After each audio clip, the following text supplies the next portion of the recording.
everyone. My name is Krista Drew. I have the pleasure of serving as moderator today, and I will try to guide us through a very full, very exciting, and hopefully digestible bounty of information. So fingers crossed. I'm going to review the goals of the conference in just a minute. There's only two.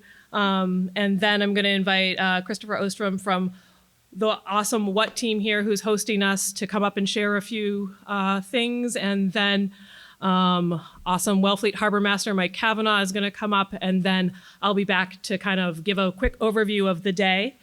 And so this is the 23rd annual State of Wellfleet Harbor Conference.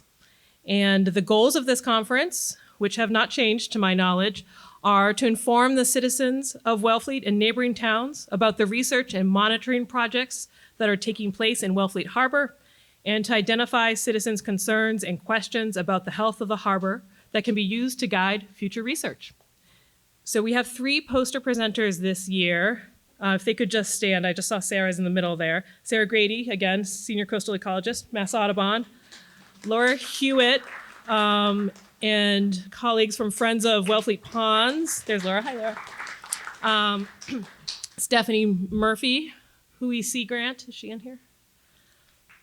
Oh, out with a poster probably. So do go chat with those folks and see what they've prepared. Also super important information.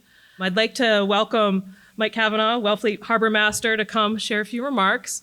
Mike brings a fresh view and approach to the harbor and has put in a tremendous amount of deep care and meaningful hard work there. And we're so excited to have you here today with us. Thanks, Mike. Thank you. It's great to be here this morning. And it's great to see so many people passionate about the place that I get to work every day. I know we're trying to keep comments short, so I'll start page 1 of 14. Sorry, Krista. So I'm the new harbor master, and I don't know if that will expire in a couple of days. In a couple of days, I'll actually be 1 year at the job. My background, I'll try to be brief. My background was in people, financial management, planning, and organization. And largely, a big part of my job previously was regulations, following regulations, creating regulations. And so that's one of the reasons why they offered me this position, which I've enjoyed for the last year. A couple of things that we've accomplished, just real briefly. Over the past year, the first thing that I wanted to accomplish when I got in was to address any safety issues that we could find.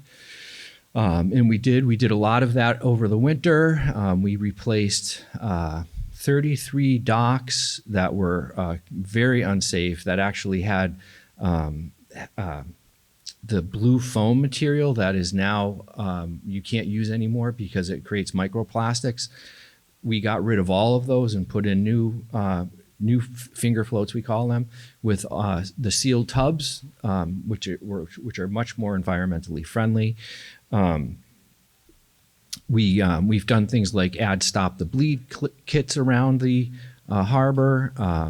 We've put up ladders on the docks, safety ladders on the docks, so if someone falls in while they're fueling or something, they can get themselves out. So we focused a lot on that. We finally got the lights working. Unfortunately, it was like, I think it was the week after Labor Day that they actually got them all turned on. So I'd been working on that one all summer. So we finally have all the parking lot lights on. Actually, there's, I think, 2 more they need to do. They're coming back this week. And a couple of things that we're looking to do, and just to finish up real quick, going forward, as many of you Wellfletians know, that we have money that was appropriated to us through the town meeting, that we've had an electrical engineer come and do a complete evaluation of the electricity down at the harbor. And that's one of the things that we're going to spend probably the majority of that money on. It's very unsafe. There's very different ways that we really need to modernize the system, and that's one of our main goals. And of course, we have other things going on like dredging everybody is familiar with the burnt structure in the middle of the harbor. We're working on that as well. So I just want to welcome everyone to the 23rd State of the Harbor, a place that we all have a shared passion for. And have a great day. Thank you.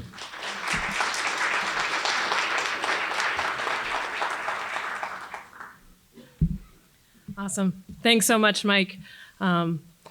I know we're all really so pleased that you are with us here in Wellfleet and could be here with us today to kick us off. So without further ado, we're so excited to have our first presenter, Brian McCormick, come up. He will be presenting on science behind the sand. He is a coastal processes specialist with Barnstable County Cape Cod Cooperative Extension and Woods Hole Oceanographic Institute Sea Grant.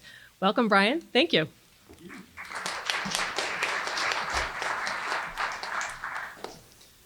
Good morning, everyone.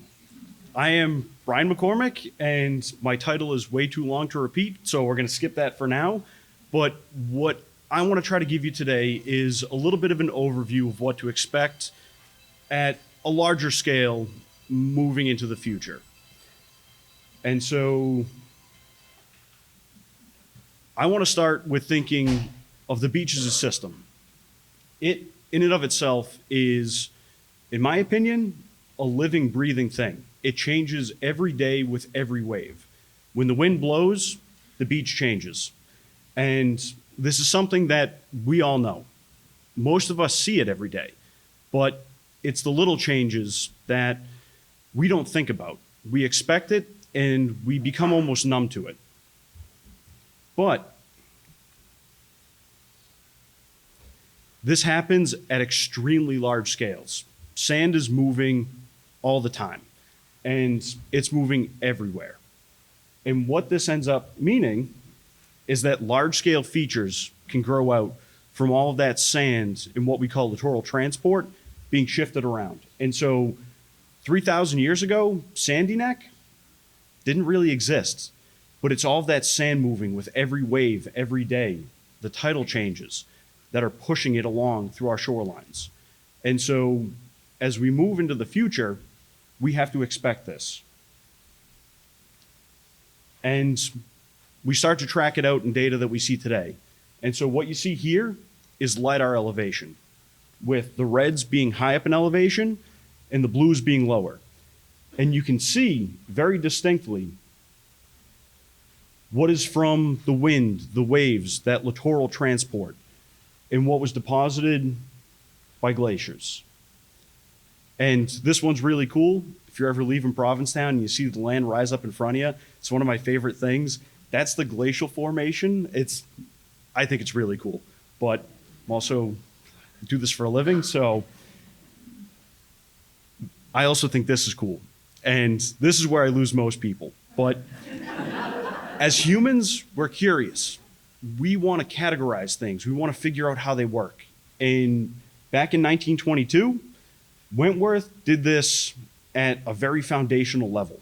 And he went in and classified all the little grains you see on the beach into different categories, going from clays all the way down at the smallest end to cobbles, boulders at the large end. And this allows us to go in, and when we're talking scientifically about these things, I can say, yeah, we're looking at medium sand, and I know Katie knows exactly what I'm talking about. But there's this last column at the end here. It is the threshold velocity for traction in centimeters per second. I know, it's terrible. But basically what that works out to is how fast does water have to move so that it takes the sand along with it. And this was worked out back in 1939. It's not perfect, but it gives us a pretty good idea. And as we see waves coming in, and we have the wave height, the wave speed, we can start to use that to figure out when sand is going to move. And this becomes very important as we look at the wave itself. And so I want you to think about two kinds of waves. One is a deep water wave. That's where the energy in the wave, as it dissipates through the water column, essentially gets to zero. And it has almost no interaction with the bed surface. Then, as it comes up on land, we have shallow water waves. That's where you start to see some of that energy being transferred into the seabed, and the sand starts to move. And we see this a lot with the seasonality of beaches. And so in the winter, we have big waves, big storms. And you can almost see the beach flatten out because those high energy waves come in with a lot of force, a lot of speed, and they start to push that sand up and pull it back. And that drops the elevation, drops the slope, and starts to smooth things out. In the summer, you have gentler waves, and those can actually start to push the sand back up, and they may not have enough energy to start to pull it back with it, and so you can actually see a rise in elevation slope. But this brings me to my second favorite word. It'll come, I promise. Penaplanation. I know that I am very nerdy about this, I apologize, but this essentially means that the world wants to be flat. All those waves coming in, they want to flatten out all the sand, all the sediment, all the dirt, all the soil, all the plants. They want to make it very nice and smooth. Obviously, there are processes that go on that combat that, but this is something that we have to start thinking about and living with, because as these coastal systems change, we have to let them change so that they can keep doing their job.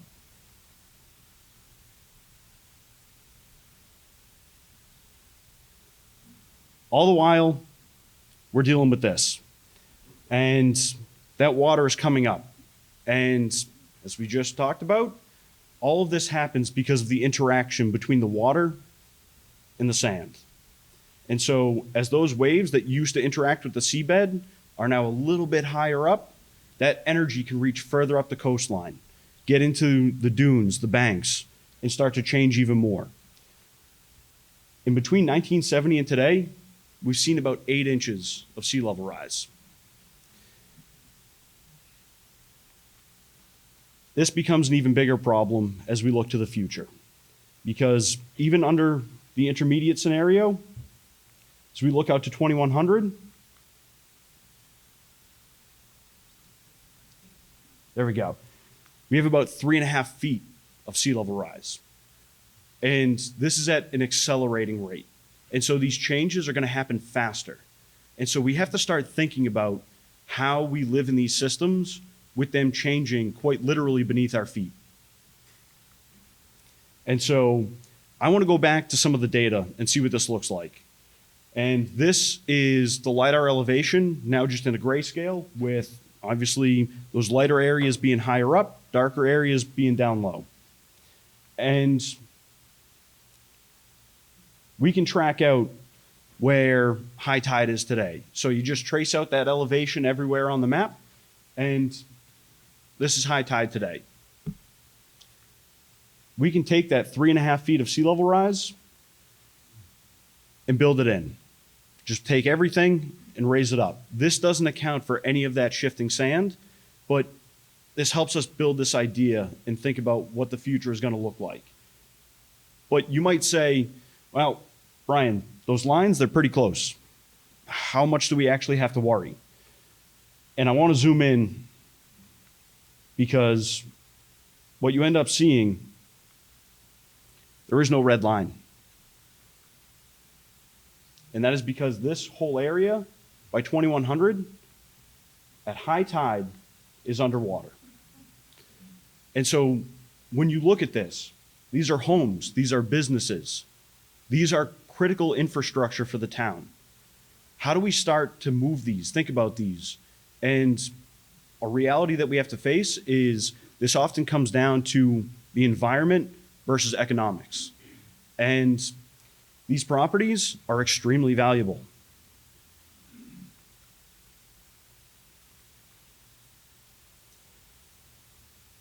And this is, I'm sure, what you all know and love.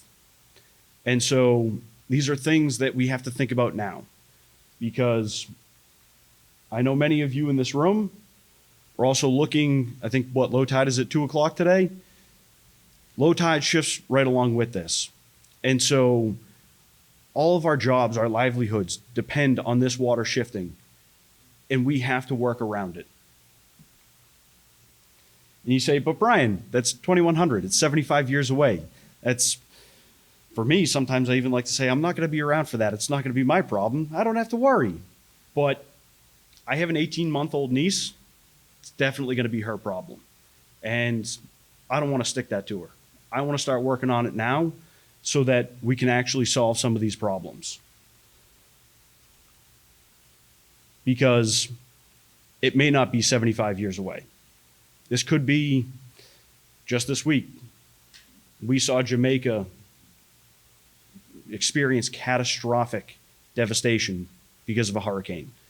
And the reality is that these storms are getting more powerful and they're lasting longer. They're moving slower, and so they're staying on top of us. And we can experience that catastrophic devastation too. It's something that we don't see much of.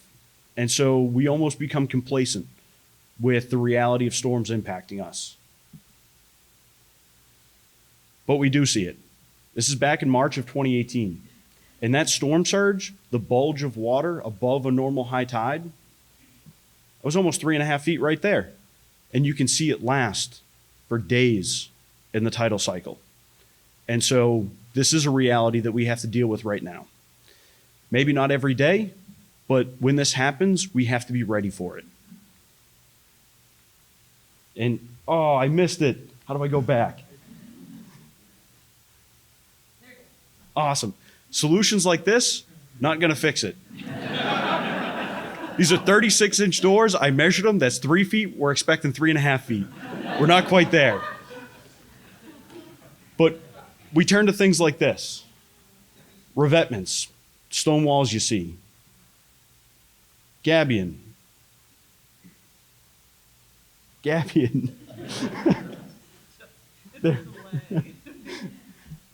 The essentially lobster pots full of rocks to protect the shoreline, and then the fiber rolls. So we put these things in place because we want to stop the shoreline from moving. We want to protect that infrastructure. We want to protect our homes. But we now know that that comes with a problem. The shoreline isn't allowed to shift along with Mother Nature. And that can become a massive problem because so many places that are expecting that influx of sand, they're not very happy. And so we have to think about all the changes we make today and how they impact tomorrow as well. And how many of you have seen your homeowner's insurance increase? Yeah, so you're already seeing the economic impacts of this risk. And it may not be linear with the risk because some insurance companies probably like to make a little bit of money, but that's what they're basing it off of. These companies have massive modeling crews that go in and try to figure out the risk that we're experiencing. And I've talked to national insurers that say Cape Cod is probably the worst place in the country because Florida, they get more storms, but those homes get destroyed and they rebuild them. A lot of our homes were built in the 70s, the 50s, the 20s, and they're not built to new building codes that prepare the home for that kind of intense storm. And so that's why you'll see insurance continue to go up as the risk of these storms come through. And a lot of you have seen this. Sometimes there's nothing we can do. Homes, unfortunately, are probably going to be lost. And this is people's livelihoods. But we can work with Mother Nature because a lot of the natural systems that are around us are great buffers. They take up a lot of that storm damage. And so when that weather does come in, we're offered that protection. But we have to give the space and protect these resources so that they can move, they can breathe, they can shift in ways that Mother Nature wants them to. But we do have time to plan. And as we look out into the future, you're going to hear today about how we are protecting marshes, how we're looking at tidal flats and how we use them, and how we allow those to flex with those tides. But we also have to consider how we keep people in their homes and make sure that those homes are safe. How we make sure that they have access to the necessary services from the folks that work in the town. And then, like I said, it's often economics versus environment. How much is it going to cost?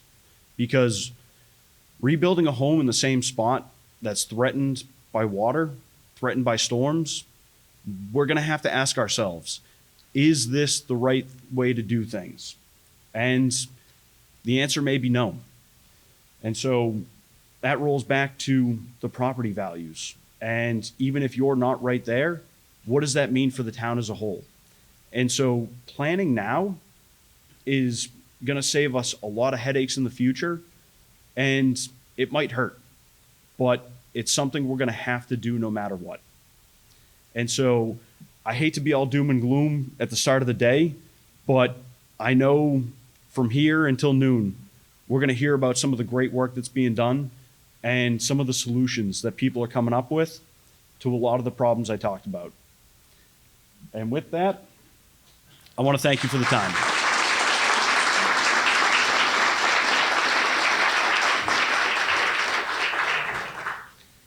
Did I even make, am I right on time? Brilliant. Oh, Brilliant. I usually ramble. Great Thank role you. model.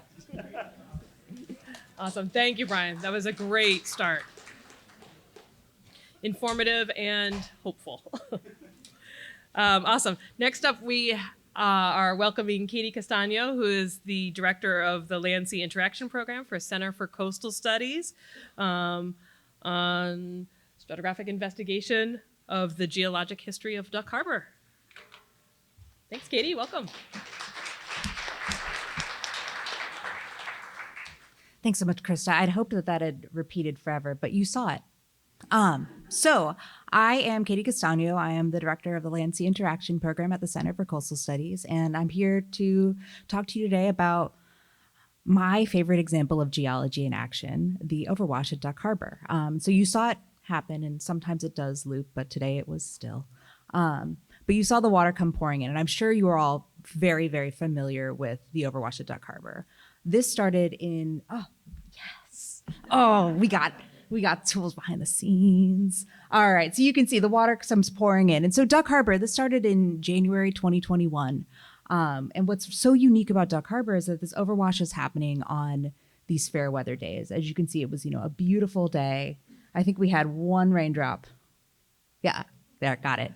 We had one raindrop. But it really, what we see, this overwash is happening at Duck Harbor pretty much every spring tide. So we see this water coming in at Duck Harbor pretty much every month, and it's caused some really dramatic ecosystem change. And what's so interesting to me as a geologist, and I'm thrilled that we had a little grain size primer, is usually you don't see this. An overwash event is usually just associated with a storm. I did my PhD work looking at storm overwash deposits, and it's incredible to be able to go out there and not be like, oh, am I going to go out on a hurricane today?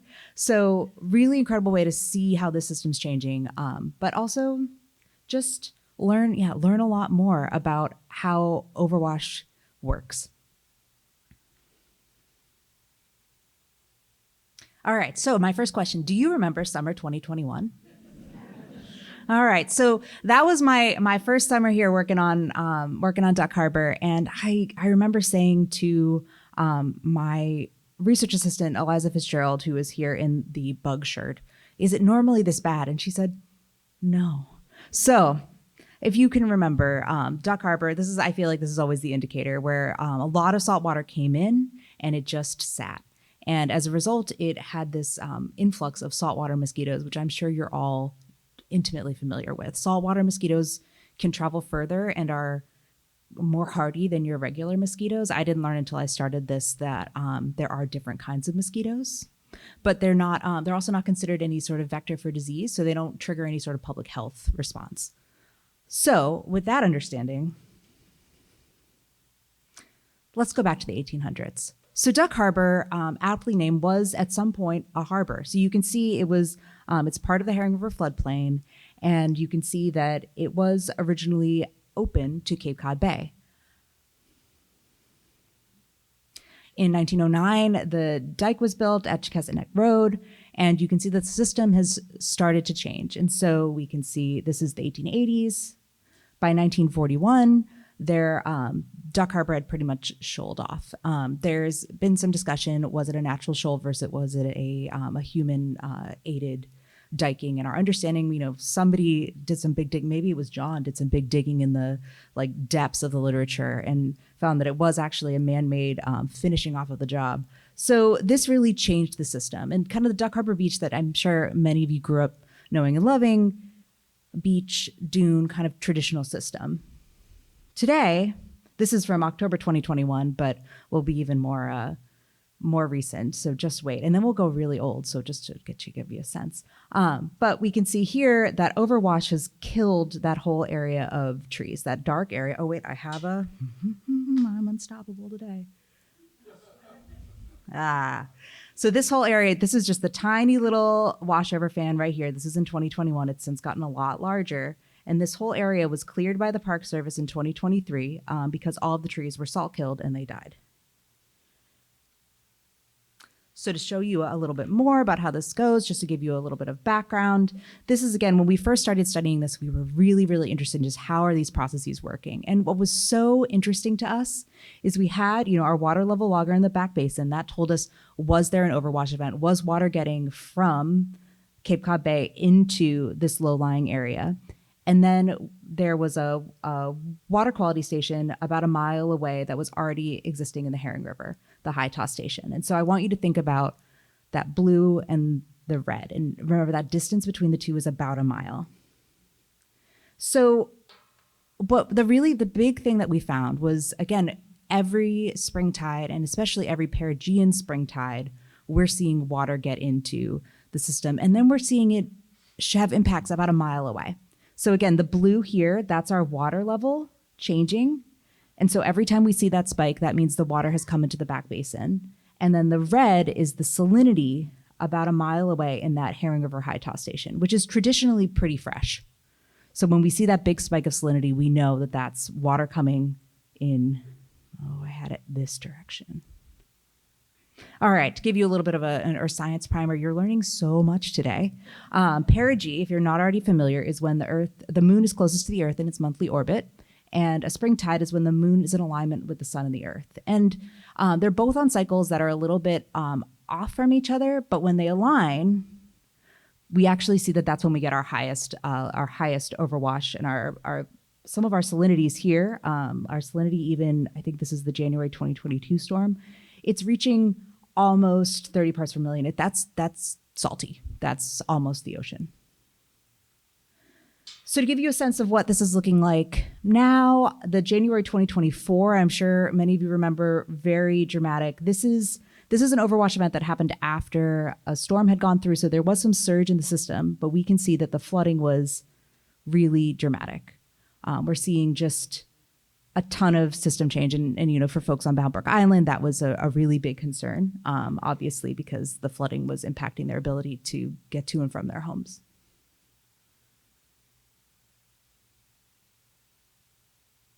Let's see if it'll go. Okay. Now we got to go back. Okay. All right. Forward. All right. Okay. To show you what that meant. So Brian talked a lot about how the waves are responsible and the water is responsible for moving the sand. And so this is an example. This is an aerial photo of the overwash, the washover fan, that sand that had been transported into the system in May 2023. After those January 2024 overwash events, this is in May, February 2024. So this is right after. You can see that sand has been really pushed into the system, and it's just really dramatically changing. And that's one of the things that as a geologist, I am really interested in, trying to figure out how is the system changing, because I think one of the most important ways to prepare for the future is to see how things are changing currently and how they have in the past, so that we can better prepare for how they might change in the future. Did it go? Aha, all right. Okay, so this is one of my favorite slides because I've been using it for a few years, but I don't normally do it the day after Halloween. So this is a time-lapse video of me and my field assistant, Tommy Tucker, well, it wasn't a summer, it was actually on Halloween. We were taking gouge cores in the back barrier, the low-lying area. Oh, great, and that loops, so I don't even have to worry about that. But I just wanted you to know that as a field geologist, if you are doing field work, on Halloween, you are contractually obligated to wear a costume. So we took these gouge cores. So this is a kind of like a little auger, and you push it into the ground using, in our case, a post driver, and you pull it out. Sometimes we'd pull it out with our bodies, but eventually by the end of this time, we started just pulling it out with a truck jack. It was a lot of work, but we took about 200 of those cores. So all of these little brown, orange circles here, we took these gouge cores. And so what we're really looking for in the cores, we pull them out and we describe. Again, we were really interested. We know what's happening now, but what happened to Duck Harbor in the past? How far back can we go?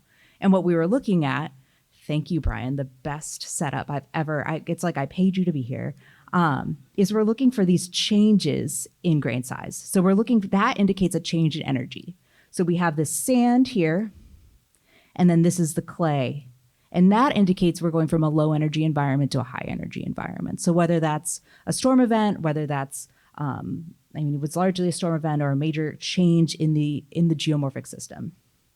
So that was one way that we did it. And another way that we did it, also a time lapse, or this is sped up 8 times, just to give you a sense. So here we are in Duck Harbor. This was not this past summer, but the summer before, with a valiant team of field help. It takes 4 people to take a vibrocore. And the way that I always describe it, and I'm sure you've heard this before, but if you've ever had a milkshake and you've ever put your thumb on the straw and lifted up the milkshake in your straw, right? Okay, I got like one nod. Okay. One of you has had a milkshake. Same idea, except the milkshake is mud and the straw is this big aluminum tube. So we did that in these areas where we have our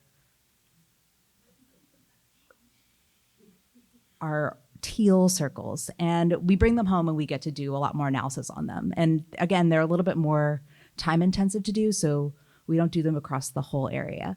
But what we really wanted to look at is, again, how is the system changing under the ground? Right, so here we have, again, our whole system. We took about 200 of the gouge cores and 5 of the vibrocores. And I want you to think about this like a layer cake. And so I sent Agnes a harried text yesterday, and it said, help me. Do you have any pictures of a cake you've baked? And she said, oh, yes. So I want you to envision this just like layers in a cake, right? So we're going to be going down core. Basically what we've done is we took a map, we took all of the data from our cores and we did a 3-dimensional map, and now we're going to look at slices just so we can see how we're going down the core. And so we were able to interpolate between all of these cores and really look at what the system looks like underground. So, all right, layer cake, these are your layers. To give you a sense of what it looks like, just to prepare you, but I'm going to walk you through. Don't worry, these are too small for anybody to enjoy. The white is it's the above elevation, right? So one of the things that I'd first thought is I'd first started doing it just as a big box, but then I realized, again, our surface isn't straight flat all the way across. So if it's white, there's just no sediment because we're in the open air in this big cube. And so again, to kind of orient you, it's similar to this where your A and your B are your north and your south. All right, so let's move our way down. So we see here, we can see just a little bit of an edge kind of at that channel where we're looking at the sand and the silt in our tans, and then our clay and our peat in our green and our brown. And then our dark brown is debris. So that's that debris from from when all of the trees were chipped. And if you went out to Duck Harbor after the trees were removed, you know that it felt like the world's most dangerous playground. So we're going to work our way down. All right, so now we're down again, quarter of a meter. And then we'll go down again. Aha, perfect. And we'll see not too much happening now, but we'll get there. All right, so now we're getting to the point where we're seeing a lot more sand. And now we're getting to even more of a point where we're seeing a ton more sand. And if you've ever taken a sediment core, or maybe if you've ever like, I don't know, maybe like imagine your milkshake, but like full of chia seeds. It's really hard to core through sand. So we did our absolute best, but there's this really thick sand layer. And so we're going down, we're about a meter down now. Our black dots were where there were, our cores had gone through. You could see those black lines are where our cores were. But you can see as you get down deeper and deeper, you go from it being really sandy to pretty much almost exclusively clay, peat, and silt. And when we get down to the very bottom, it's pretty much exclusively clay, peat, and silt. We missed that last one, but we will keep moving. So now we're looking at our vibra cores. We're looking at our 5 cores that we took, and then this is kind of what we do is we take them, we bring them back to the lab, we slice the milkshake straw, open hot dog style, and we do some analysis. One of the things that I think is most interesting about this is where these cores were. So this is our 1944 topo map. And this is our 1893 topo map. So I think one of the things we want to take into consideration is we did core a little bit into what this was, this sand lobe. So what does this mean? And this is a lot of information, so you don't have to really worry about it. But what we did is we had these 5. This is from, I had a summer student this past summer from Smith College, and she's going to be doing her senior thesis on these Duck Harbor cores. It's been really incredible. So she worked up a lot of this data. And when we see our curves, we're looking at percent organic. So if you can imagine, sand doesn't have a lot of organic material in it. So it's really acting as our proxy for sand. So we're looking at where do we see sand and where do we see clay or peat. And our numbers here, which again are a little bit small in this orientation here, are our radiocarbon dates. We wanted to see how old our cores were. So the big thing that we wanted to take away from this is that 3 of our cores were pretty young. They went back, that bottom of the core was about the 1800s. I'm like, yeah, it was pretty young. Some people are like 200 years. And I'm like, no, because these cores 3 and cores 4, we got back to the year 800 or the year 700. So we're going back about 1200 years. So we're going back, they're pretty old. And you can see we have a lot of sand, which I showed you before. And it's, imagine all those chia seeds in your milkshake. And then you have, in these especially, these very thick, silty clay layers. And we were trying to get in, I think the most important thing is to really think about those 2 long, deep, old cores. So let's zoom in again. So again, we're going for 3 and 4, which are those 2 in this area that we think weren't hitting our little sand dune lobe. And one of the things that I really was interested about is we were like, what's happening at this contact? So here we have what's happening to make this go from this high energy, big core sand to low energy peat. And when we do our radiocarbon dates and we make our age models, hopefully we'll get there.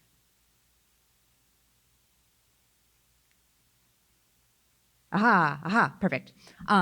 Again, we can see that these numbers even out to about 1615, 1633. So what we're doing here is this is the depth in the core, this is our age, and then this is kind of taking our radiocarbon dates and kind of drawing a line between them and figuring out how old our core is. And so this contact is in the early to mid 1600s. What happened in the early to mid 1600s? Does anybody know? Hey, yeah, we got some. The Great Colonial Hurricane of 1635. Some people, if you're a hurricane buff, you know. And if you're not, you're going to learn.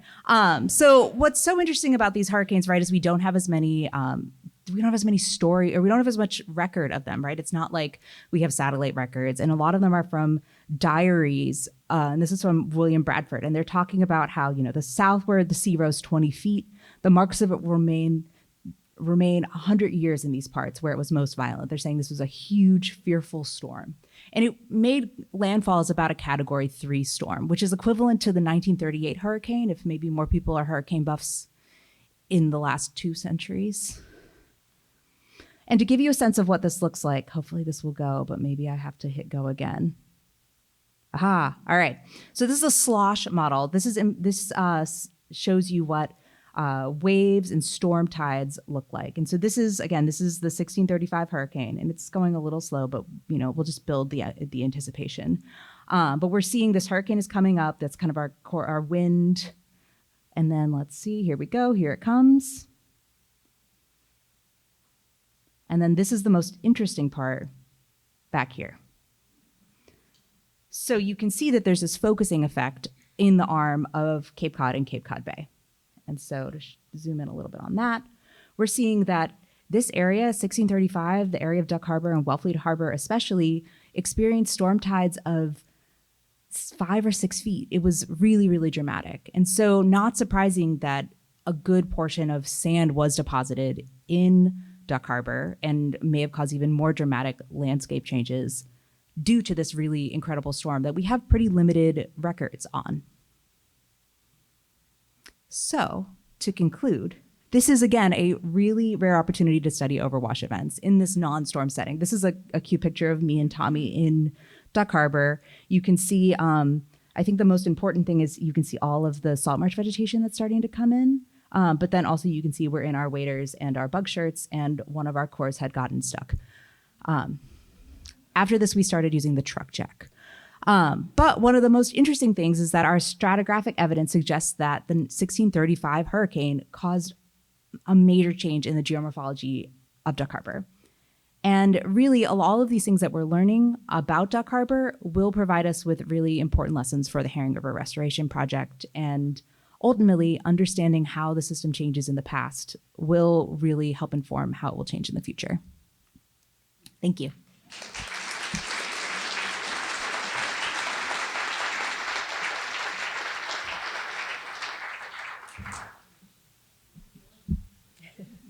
Indeed. Someone just said, well done. Thanks, Katie.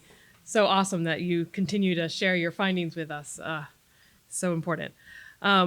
Really happy now to invite John Portnoy to come speak with us about potential salt marsh revival at Mayo Creek, deemed the forgotten west branch of Duck Creek. So come on up, John. Thank you.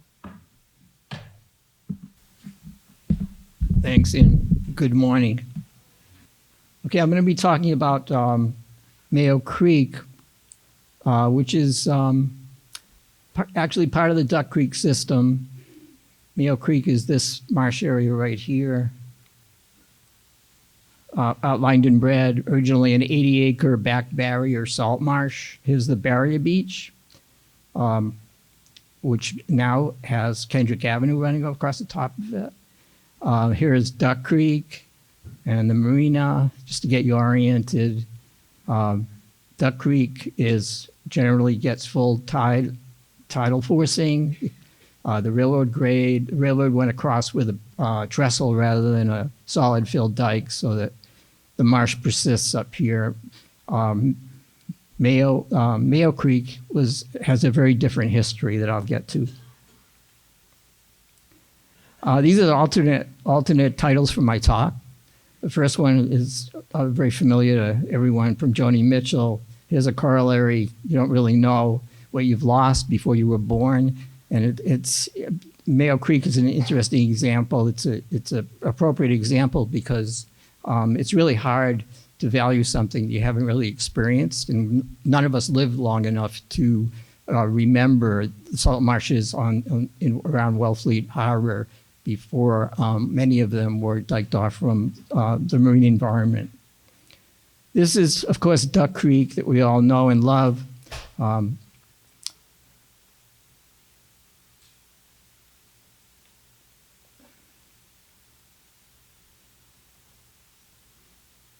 This is just an outline of my talk. I'm going to go briefly over the history of Mayo Creek, talk a little bit about proposed tidal restoration, how a town committee addressed social concerns at the request of the select board. I'll talk again also about environmental and social benefits of restoration of Mayo Creek, and then a quick update on the project status. Here's Mayo Creek in 1887. Again, here's Duck Creek over here, and Mayo Creek over here. You can see, for some reason, the cartographer who made this map decided to leave out the barrier beach, but it was certainly there, running right across the seaward edge of Mayo Creek marshes. You have these back barrier marshes here.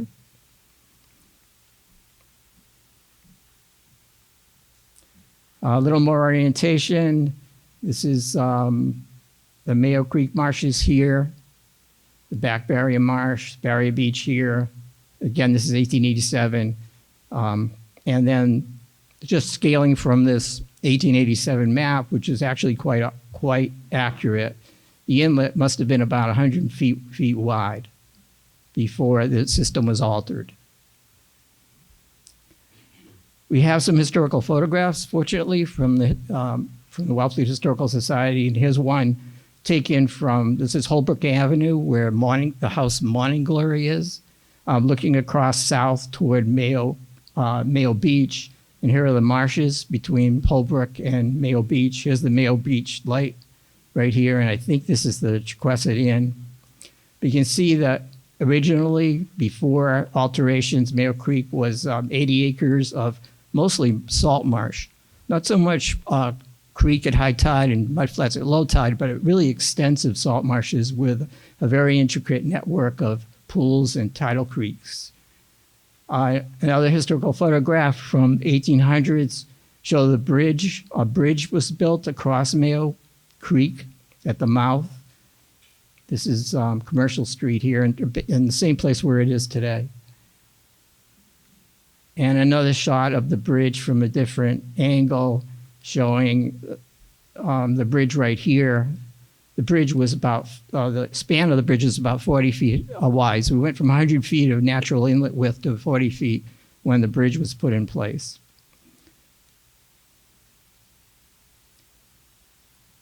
The system was diked in 1909, the same year that Herring River was diked, and probably for the same reasons. People had the idea that they had a very low value for salt marshes, considered them a source of biting insects.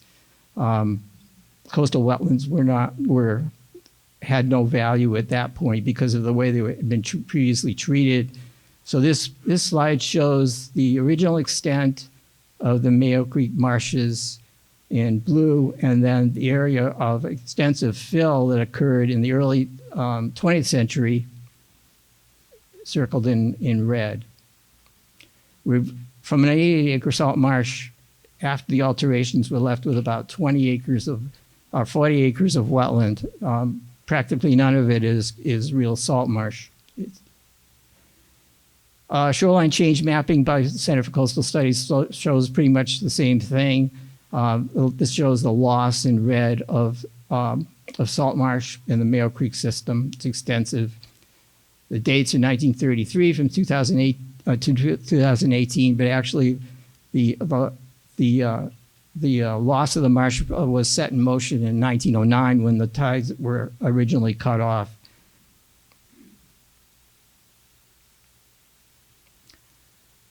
Today, and since around 1909, the only connection between Mayo Creek marshes and the marine environment is a 2-foot culvert with a one-way valve on it to prevent all seawater inflow. The culvert is only intended to let fresh water get out. These are tides. This is about 30 days of tides in Wellfleet Harbor, concurrent with tides in Mayo Creek. And you can see a really good big tidal range, 10-foot tidal ranges in Wellfleet Harbor. Meanwhile, in Mayo Creek, you have very low tides and relatively low high tides, and also high low tides. In other words, the dike blocks obviously the tidal forcing from Cape Cod Bay, but also impedes low tide drainage. So the lows really are relatively high compared to the very low tides in Wellfleet Harbor. So the tidal range in the Mayo Creek system there is tide, but it's dampened greatly. The disconnection of Mayo Creek from the marine environment has some pretty negative consequences, unintended consequences. Back in 1909, people didn't appreciate the salt marshes they stand between us and our coastal development and the ocean, providing shoreline protection. And it, unfortunately, as a result of diking off these marshes, disconnecting them from the marine environment, draining them, almost all of them were drained subsequently. That causes the peat to subside. And so we've lost about 3 feet of elevation in Herring River and also in Mayo Creek because of the blockage of tides. So that takes much of the protection from storm surges away. We've lost 80 acres of fish and wildlife habitat and the native biodiversity that goes along with that. Surface water quality has gone downhill. We have rather stagnant water instead of regular tidal flushing with low dissolved oxygen, accumulation of high fecal coliform, which is bad for shellfish beds downstream. And I'll show a little later accumulation of or a heavy discharge of nitrogen-rich water. Meanwhile, the marsh, instead of accumulating carbon, starts to release carbon because it's drained, and the peat that's been accumulating over thousands of years, that oxidizes. And so we lose the carbon storage function of the salt marsh. One advantage that we have in Wellfleet to really appreciating what we've lost is we've got, right next door, we've got Duck Creek, this is Duck Creek, not Mayo Creek. And I just invite you to imagine Wellfleet Center without Duck Creek. It would be a real loss. It's right in the center of town, and everyone loves Duck Creek, I think. Meanwhile, in Mayo Creek, this is what Mayo Creek looks like today. It's much of it is a monoculture of Phragmites of common reed, rather than the diverse animal and plant habitats of a native salt marsh. Mayo Creek could provide us with an important service because it stands right between the heavily contaminated nitrate contaminated groundwater of Wellfleet Center and our precious coastal waters. And salt marshes do a really good job of capturing nitrogen in the form of nitrate in discharging groundwater and converting it to innocuous nitrogen gas. But they don't function that well in that regard when they're diked and drained because the peat needs to be saturated in order for denitrification to be effective. And then just some data to show that these red dots show very high total nitrogen concentrations. And there's one sampling station right at the mouth of Mayo Creek shows a very high total nitrogen concentration. In 2014, at the urging of John Reel, actually, formerly of the Natural Resource Advisory Board, the Select Board appointed a committee to study Mayo Creek, appreciating that there were some serious problems, and chose representatives or asked for volunteers from these various committees to serve on the Mayo Creek committee. And we met for almost 5 years. We solicited concerns from the public about the restoration project, and the concerns were saltwater intrusion into private wells, groundwater rise affecting on-site wastewater disposal, flooding of structures and landscaped areas, and also nuisance mosquitoes.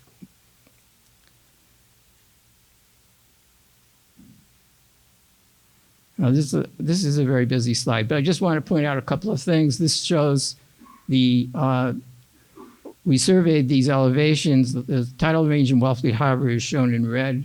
This is the tidal range in Wellfleet Harbor. This is that really muted tidal range in Mayo Creek. We found the lowest structure is here, and the lowest well screen within the floodplain is here. So obviously, those are well below the highest tides in Wellfleet Harbor. So right away, you know that you can't do full bore restoration in Mayo Creek without harming a few structures and also the lowest well screen. Now we have to I have to give you a crash course in Cape Cod hydrology or coastal hydrology, groundwater hydrology, if you're unfamiliar with it. But basically, we have a lens of fresh water under the ground, under our feet. But below that, this far out on Cape Cod, we have salt water. The groundwater discharges at the coast. The important point is the groundwater discharges at the coast at the elevation of mean sea level. So if mean sea level as mean sea level rises, the water table right at the coast will rise along with it.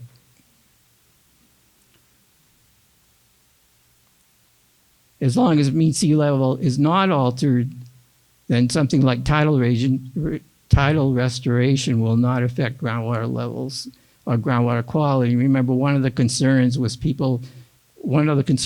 people thought that if we increased or restored tides to Mayo Creek, then we would be flooding septic systems. So the thing that we knew right away, that the thing we need to avoid is raising the mean tide level and thence the groundwater level. We established some observation wells around the system, and I'm just going to skip quickly over this, but we did find, the bottom line is that we found that the groundwater level within the whole system, and particularly within the developed fill, was driven by or controlled by tides in Wellfleet Harbor and not by Mayo Creek currently.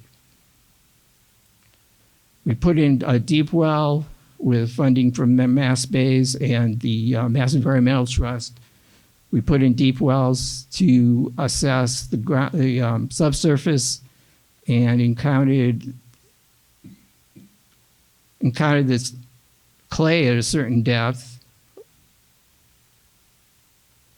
Here's that clay lens, but we also found that there was 100 feet of fresh water in the floodplain underneath the fill in Mayo Creek. So wells like the supply well, there's a big supply well at Harborside Village, the trailer park. That well is in pretty good shape because it's within this 100-foot lens of fresh water, and in addition, protected from saltwater intrusion from above by this clay lens. I'm not going to have time to go through hydrodynamic modeling, but suffice it to say that with funding from the Mass Bays program, we had Woods Hole Group do hydrodynamic modeling, which is based on tidal forcing and the volume of the floodplain. The results of that, these are existing conditions. I already showed you this. We actually had them tested a large culvert, an adjustable tide gate at Commercial Street to see how that would affect the model of Mayo Creek. It was found that the results were not, there wasn't good tidal restoration without deepening the creeks within the system, which had shoaled in since the tide was cut off in 1909. So the alternative that we decided on was a much larger culvert to allow the tides to get in, and restored creeks, deepened creeks, to allow the tide to get out to restore tidal range. And here's what we came up with for this is what the model output with restored tides and restored creeks. And you can see that our tidal range, which is here in existing conditions, the tidal range is greatly increased. But at the same time, because we're controlling the mean tide, we haven't changed the elevation of the mean tide level or average tidal level. Groundwater elevation would not be affected and affect subsurface septic systems and so forth. So this just shows Mayo Creek tides restored tides now and then tides restored in Mayo Creek. So we could achieve extensive salt marsh restoration out there without harming any of these other sensitive structures upstream, up in elevation.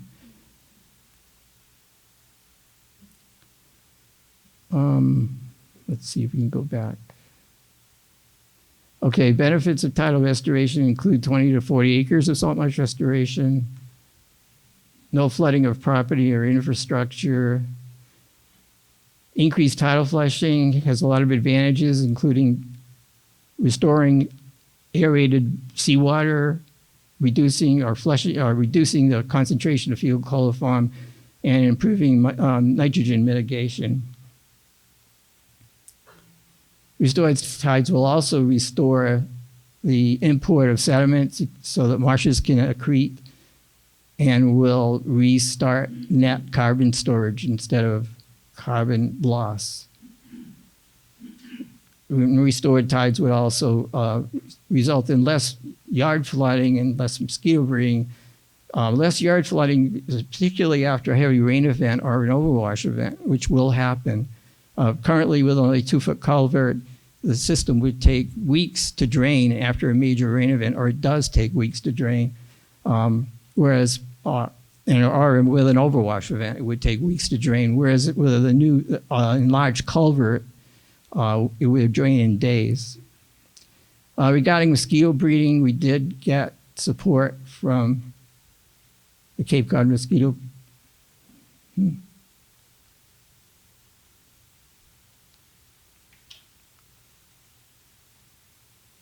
Oh, I just wanted to show another slide of Duck Creek because I really like Duck Creek. And we don't talk about aesthetics at the Wellfleet Harbor conference, but there's Duck Creek again. And we could have another one like that. Let's see.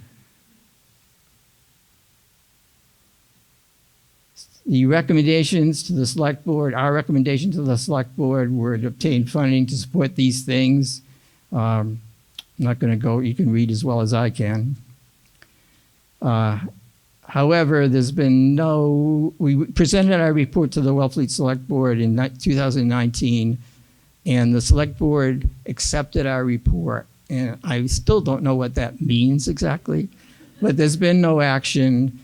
I recently learned from Steve Spear, now with the Cape Cod Conservation District, that Mayo Creek is included in this Cape-wide water resources restoration project, the Natural Resource Conservation Service, and there is funding and agreement with the town for refined hydrodynamic modeling and conceptual restoration plans. So there, I can end on a fairly hopeful note.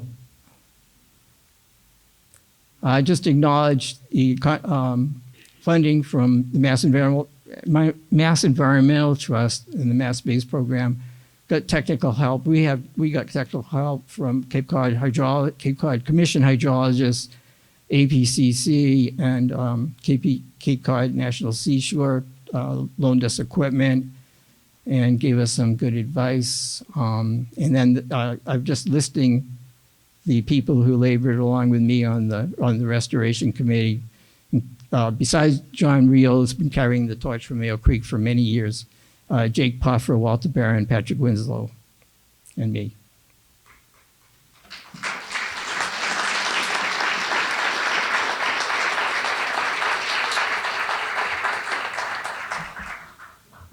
Without further ado, I've been asked, although I did protest it, to give a quick status check on the Herring River Restoration Project.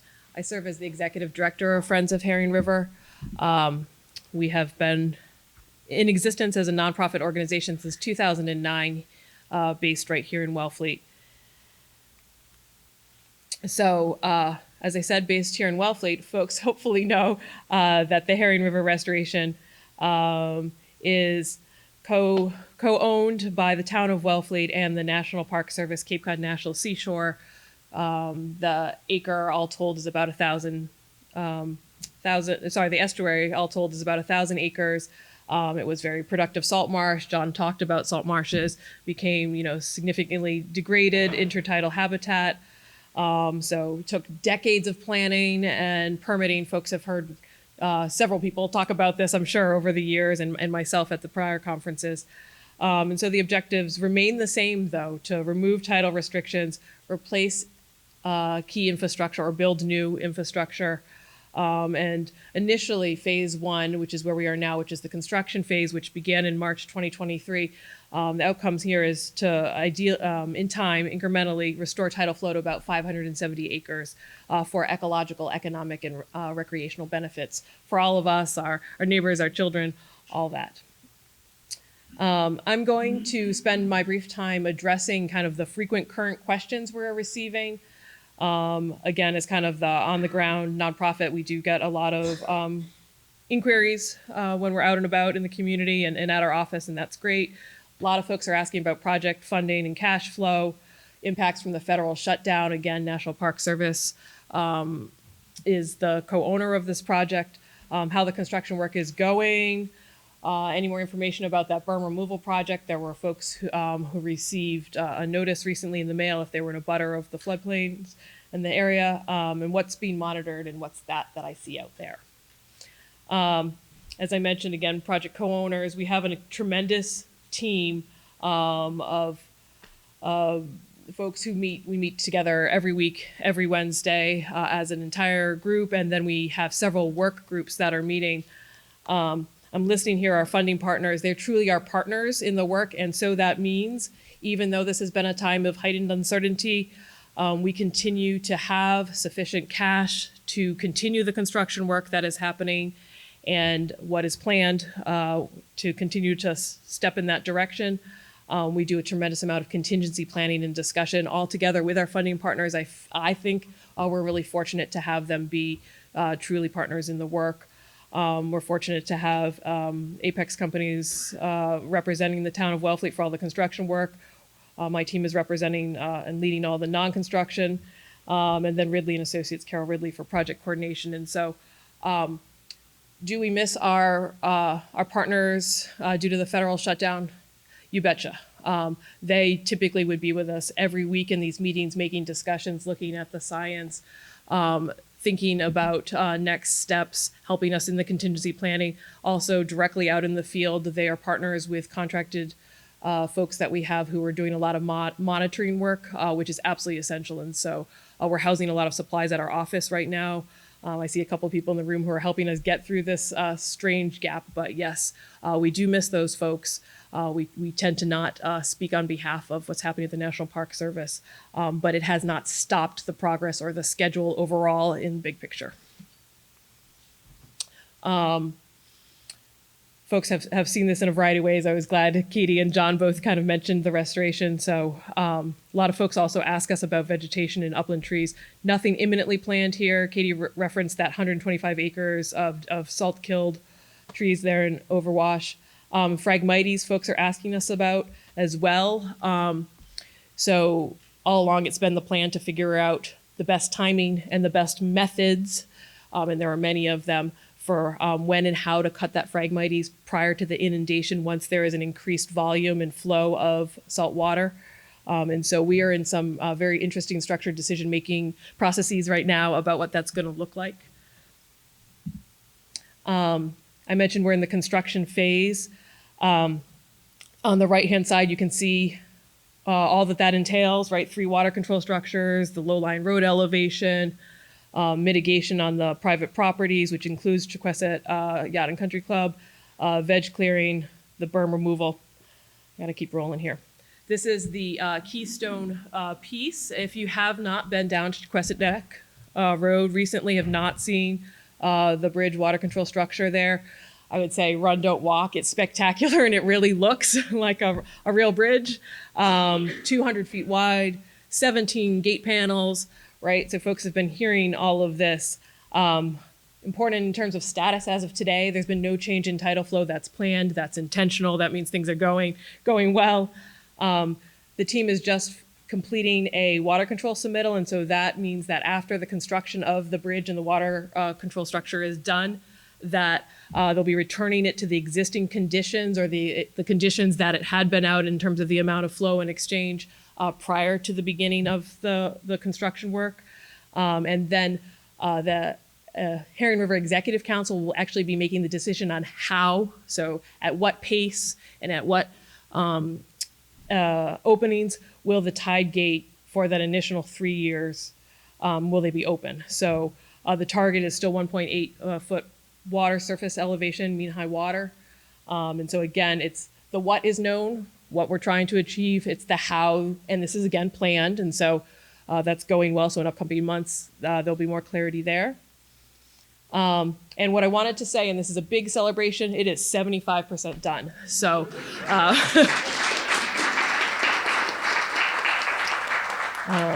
so this is very exciting. I feel really fortunate I got to say that. Wes Stinson with Apex said I could. You can see the utilities are getting installed in the bottom left here. You can see there's a wonderful wooden gate. It looks like a real bridge. They're continuing to put in beams and permanent sheeting.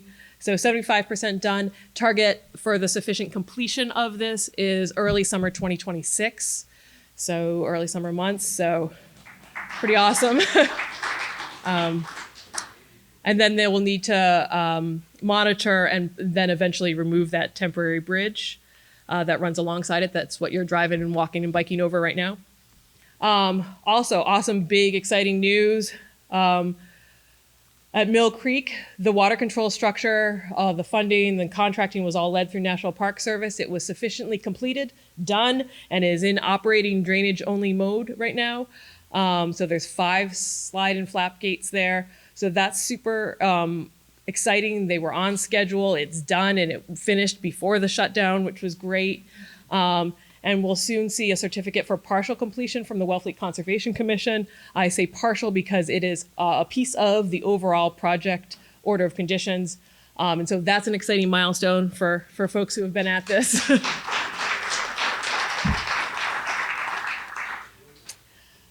The low-lying road elevation, those replacement of those 7 culverts and the removal, I should say, the removal of the High Toss Causeway. It is forthcoming for folks who follow things happening in the town. October 14th, the notice of that construction award was approved by the select board, which is great. So the selected contractor will be determining that work sequence and schedule. And they will be working, of course, within allowable time frames. And I say allowable, primarily driven by time of year restrictions based on the rare, threatened, endangered species, which are being closely monitored and adhered to. You're seeing on the right-hand side there, north of Pamit Point Road, just small portions of the hollows will be elevated. So again, to plan, stay tuned. This is coming. And we're working on a pretty coordinated communication plan so folks who live, visit, work in Wellfleet will know what to anticipate and when. In terms of mitigation work at the club, again, there's some low-lying holes there. If you've golfed out there, it's a little bit more like golfing in water sometimes at some of those low holes. The whole point of the public funding for the project is to mitigate greater impacts or the effects of increased tidal flow. Again, on October 14th, it was an exciting night for some of us. The town of Wellfleet and the club agreement, the agreement between them was approved. The town of Wellfleet holds these public funds just for the mitigation work, just for the excavation and the grading component. The club will be leading the contract, overseeing the construction. We will have folks who are overseeing that work. And then there's also mitigation design for 3 private properties being addressed. So this is also forthcoming. Schedule and all of that will be determined also by the contractors.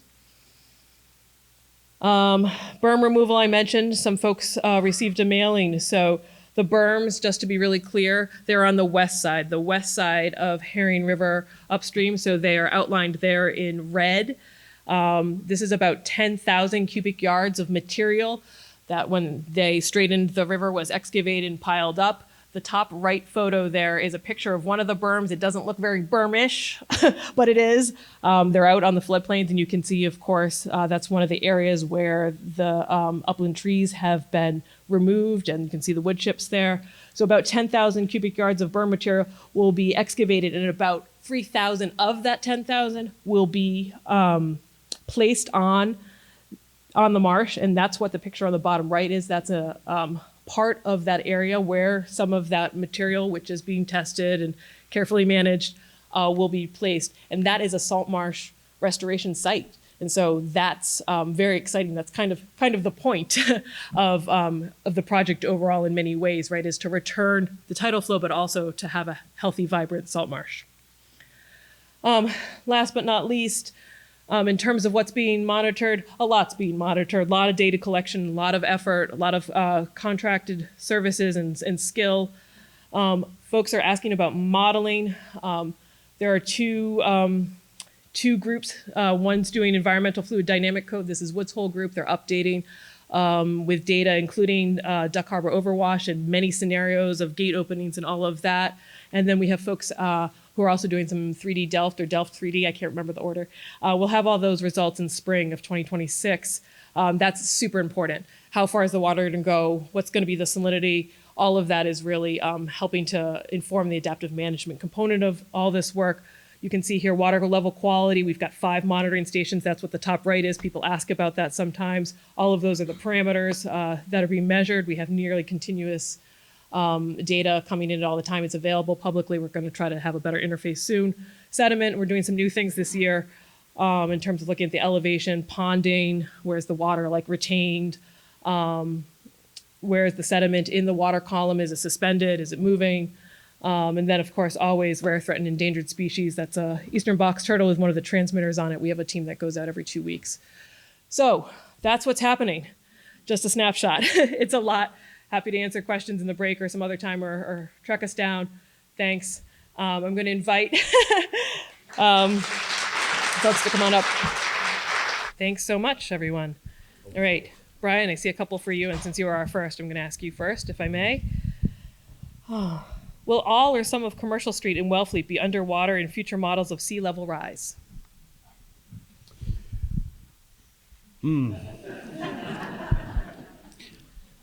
I don't know. But if you want to find me after, I can go back, look at all the mapping, make sure everything's good and square, and then get back to you on that. I don't want to commit to one answer right here, right now. I think that's a good answer. Somebody asked for the question. It was whether Commercial Street in Wellfleet would be underwater in sea level rise.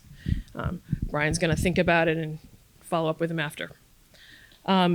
Yes, the video recording, I apologize, I didn't say that, will be available online afterwards. Eben Portnoy, thank you so much, is filming for us, and we'll have a lightly edited version available. That was me filling. Awesome. Katie, coming at you.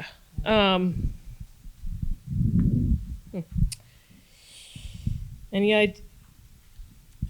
idea why it's called Duck Harbor? Was it a person? What was was it the original shape? What you got?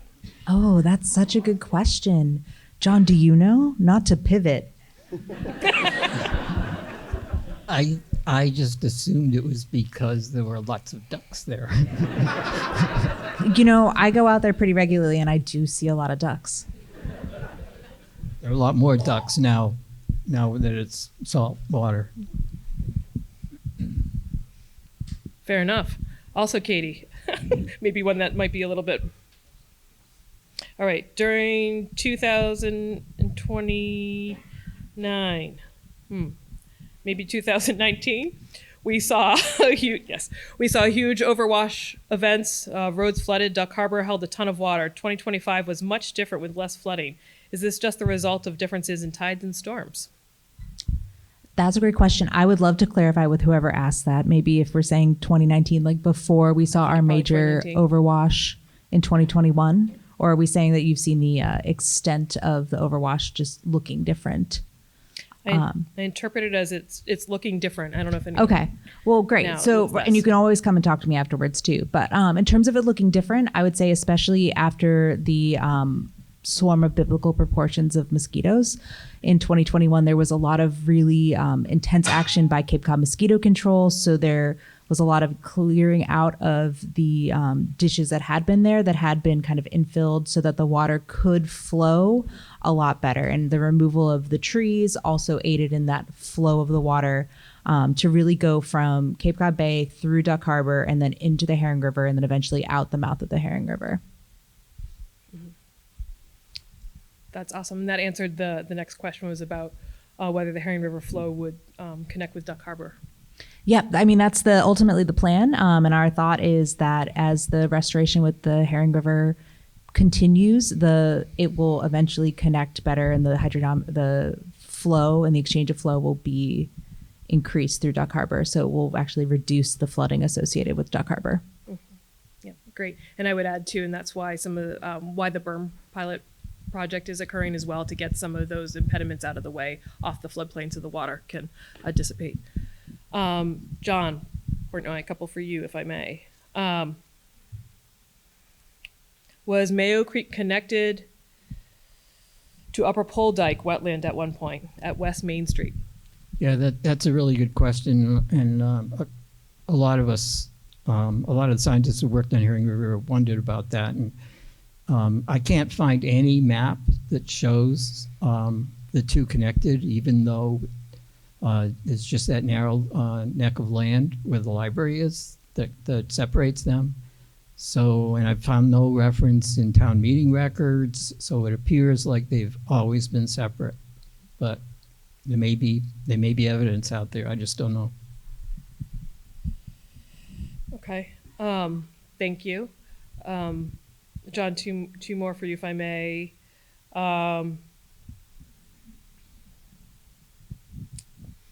Do you have thoughts about enhancing shellfish biomass with improved pH as a result of the work at Mayo Creek that has been proposed, and what needs to be done in advance or next steps for the implementation of that restoration?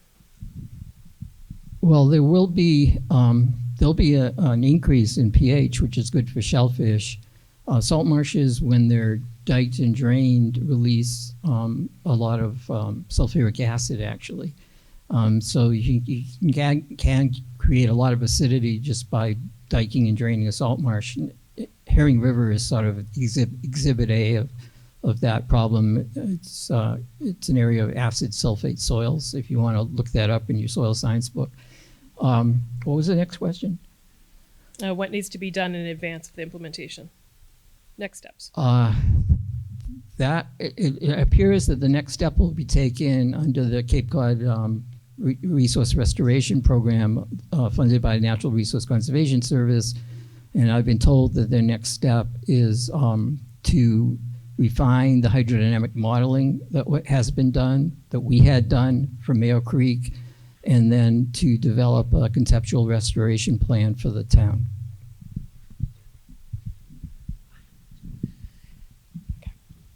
Awesome. Thanks, Katie, John. You're getting a mosquito question. Stand in. Will there be less mosquito breeding if Mayo Creek is restored? There should be. Right now, the water quality is really poor for little fish like marmochogs that eat mosquito larvae. Tidal flushing just mechanically will make the habitat less suitable for mosquitoes, which mosquito larvae can't survive in flowing water. They get washed to sea. But we also have we asked the Cape Cod Mosquito Control Project for their official opinion on the effects of restoring tides to Mayo Creek on mosquito production, and their position is, and I had a letter which I tried to show the slide but didn't work. We have a letter from them stating that their work would be a lot easier if they had tides in Mayo Creek, and also not just restored tides, but also the dredging of the restoration, really, of the deep channels and creeks to enhance drainage during low tides. they basically think those actions would greatly improve their ability to control mosquitoes. That's great, thanks. A couple have come in for the Herring River Restoration Project, which I'll try to address briefly. Someone's asking, so they're mentioning, and rightfully so, in the recent past, the town of Truro separated themselves officially from the Herring River Restoration Project. So what's next for Truro? Well, there are 2 culverts that are technically in Truro, and some of the low-lying portions of the roads that will be elevated. So there is increased coordination occurring right now with folks who represent the town on that work, and there will be, of course, coordination around public safety and traffic and all of that, and communication also to folks who might reside or travel in those areas. Beyond that, I don't know. I think that would be, some phase 2 conversation. Town of Truro, of course, does have a Pamet River restoration project going on right now as well, which is some of the same funders and some of the same contractors working on it as well. So that's, I guess, all that I feel like I could say about that one. Question about how much pushback from local seasonal businesses or the tourist industry does the Herring River Restoration receive currently. I think less so now than perhaps in years prior to folks seeing it, because the construction work has been really well managed, I think. Maybe not as quickly as some might have liked, a 1-lane traffic across that temporary bridge and such, but I think people have thus far understood that it's a big project and is being managed as carefully as possible. I and my colleagues at Friends of Herring River and also in the project team, I don't think we're hearing a lot of pushback or concern. Folks are concerned mostly about the spend, which again, thus far is state, federal, and some private, but not taxpayer dollars or immediately local funds. I don't know how to answer this question. Come see me afterwards. I'll find somebody who can. Ultimate winners and losers in biotic communities as a result of the restoration. I think I have some guesses, but I'm not going to venture those. And also the person who's asking about the east side of Route 6, Perch Pond, will that see increased water flow? I think probably not as a result of the restoration. That's beyond the anticipated boundary, at least for phase 1, and if not, overall. So happy to have Owen Nichols back with us. He is the Director of Marine Fisheries Research for the Center for Coastal Studies. He is speaking about trapping invasive green crabs in Wellfleet Harbor, lessons learned and implications for control efforts. Take it away, Owen. Thanks. Good morning, everyone. I want to thank you all for having me here. Before I get started, I want to acknowledge Dave Seitler, my co-author. He's hunting somewhere in the woods in Westport today, I think, so he's unable to make it today. But I'll just get right into it. This has been a really fun, really interesting project, a lot more than I can talk about in 10 minutes here, so I'm going to do my best to blow through this and leave time for the real crab fisherman who's up next. I do want to give you a little background on this critter and why we care about catching them and eliminating them. Green crabs are considered among the top 100 worst invasive species by a number of metrics used by the International Union for Conservation of Nature. Like all invasive species that are really successful invaders, they're really tolerant to a wide range of conditions physiologically. They grow quickly, they reproduce quickly. They're originated from Atlantic Europe and have spread throughout much of the world. Some of the largest known populations are in eastern North America and in the Northwest, but they're also found elsewhere in the world now. One of the reasons they're such a successful invasive is because they reproduce very quickly and very efficiently. Each clutch of eggs can be up to 75,000. You can see the female there with a wide abdomen and a big mass of fresh eggs. They mate after they molt, so they shed their shells in order to grow. So there's a molted crab there on the left side, and you can see what happens immediately after a molt if the female's ready to mate. She's being carried under that male, a little Crabitis interruptus there. She's carrying that male with he's carrying her. Gosh, getting my pronouns all messed up. So he's carrying a soft shell female underneath him right now, and that's the opportunity for them to mate as well, while she's also protected in that vulnerable state. A lot of folks are looking to do something about green crabs. So we're seeing a lot more, especially up in Maine and New Hampshire, efforts to promote using green crabs for different things and incentivizing removing them from the ecosystem.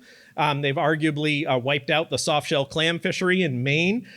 So particularly in Maine and New Hampshire and getting down here to Massachusetts, a lot of concern about this species with respect to how it interacts with shellfish. Folks trying to promote different ways to use them, whether it's for compost, for food, for whiskey in one case. Some of you may have seen that. Not bad with an Old Bay rim. Most recently in Massachusetts, and this is in large part thanks to a lot of effort by folks like Nancy Civetta from Wellfleet and other folks in the state, some of your state officials, Hadley Luddy and others, Senator Tarr. We're seeing more funding not only in Massachusetts, but coming out to the Cape as well to support towns' efforts to mitigate this green crab issue. You'll hear next from Johnny Clam. I had to throw this shot of Johnny in there. Johnny's very photogenic. But Wellfleet really leading the way out here on the Cape in a lot of ways. So shout out to Johnny and Nancy and the Shellfish Department for the work you all do. And that kind of set the stage. The work that Johnny's going to talk about next really kind of set the stage for what we're doing this past year and what we may continue.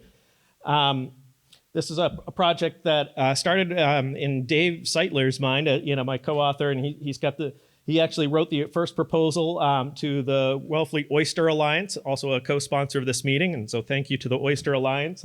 Thank you, Carly, Nancy, and others there, making this project work. For those of you who don't know, the Wellfleet Oyster Alliance are the folks that put on Oyster Fest. It's an incredible adventure every year. And they also have a community grant program, which supported Dave to do his part of the work and then supported me to help him. So it was a wonderful collaborative project working together. We even got a chance to go talk in front of the entire Oyster Fest audience. It was pretty crazy. I don't think I've actually spoken to an audience that size before. So what Dave did is he came up with this clever trap design. He bought some used northern shrimp traps from Maine. Thank you. Buys things on Facebook Marketplace like I do and comes up with insane ideas. And he had a really clever idea to modify these big purple shrimp traps. And what he's done here, this is in consultation with folks here in the town. We all love diamondback terrapins. We want to make sure those don't go after the bait and get stuck in the trap and drown. So Dave came up with a couple different modified entrances, the kind of homemade design that he came up with to the left there to let crabs in but keep terrapins out. On the right side, he used a modified eel trap head, and then we'll talk about that later. We set and hauled 30 baited traps starting in May and ending in September. From what I understand, we missed the big gold rush of crabs, but lessons learned. And we set traps kind of all over the place. We were kind of prospecting at the beginning of the season, but ultimately we ended up concentrating in Chipman's Cove. We used a variety of bait. Most of what we used is in that barrel there. We used pig hide, which is a widely used bait in the lobster fishery now, but we also used whatever we could get our hands on from hatches and from some of our research projects as well. On the right-hand side, I just like that because that's a frozen cake of bait. Agnes, that's your next baking challenge there. This is a really great project. I can't underscore the value of scientists and fishermen and students all working together. Some of you may remember Katie Castano and her Coast team that were here a couple of years ago. We had 2 Coast alumni in the field with us, Callie and Aaliyah, working with us. And we were all learning together. It was really, really fun, all on equal footing, all working together. We did a lot of science while we were out there. We spent a lot of time counting, sorting, sexing, and examining the crabs prior to them being composted. We also took a quick look at some environmental data, courtesy of Rachel and Cooperative Extension. Quick run through the results. I know I only have 10 minutes, so I'm going quickly here. Our turtle excluder devices generally worked, but we found they were a little bit vulnerable to terrestrial predators. In a couple of instances, we had traps that were left high and dry in a big tide, and it looked like some coyotes tried to chew their way in, as you can see the damage there. They're great at catching oysters, huge oyster set this year, and we caught a lot on the excluder devices. The trap that worked the best was the modified one using the eel trap head, and I think those might be the way to go in the future. When you look at the catch, nothing compared to what Johnny caught. He outfished us by a lot, but we'll talk about it here in pounds. Almost 350 pounds of crabs during that period. A little over 6,500 crabs. Again, that's nothing. But we think about weight and biomass, think about counts of individuals. This is relevant when we think about how we want to incentivize removing them from the system. Are you going to pay people by the pound, by the crab? There's size differences. Males get bigger than females. Do you want to remove them when they're reproducing? So when they have eggs, do you want to remove them when they're soft because people actually want to eat them then? All of these things to consider.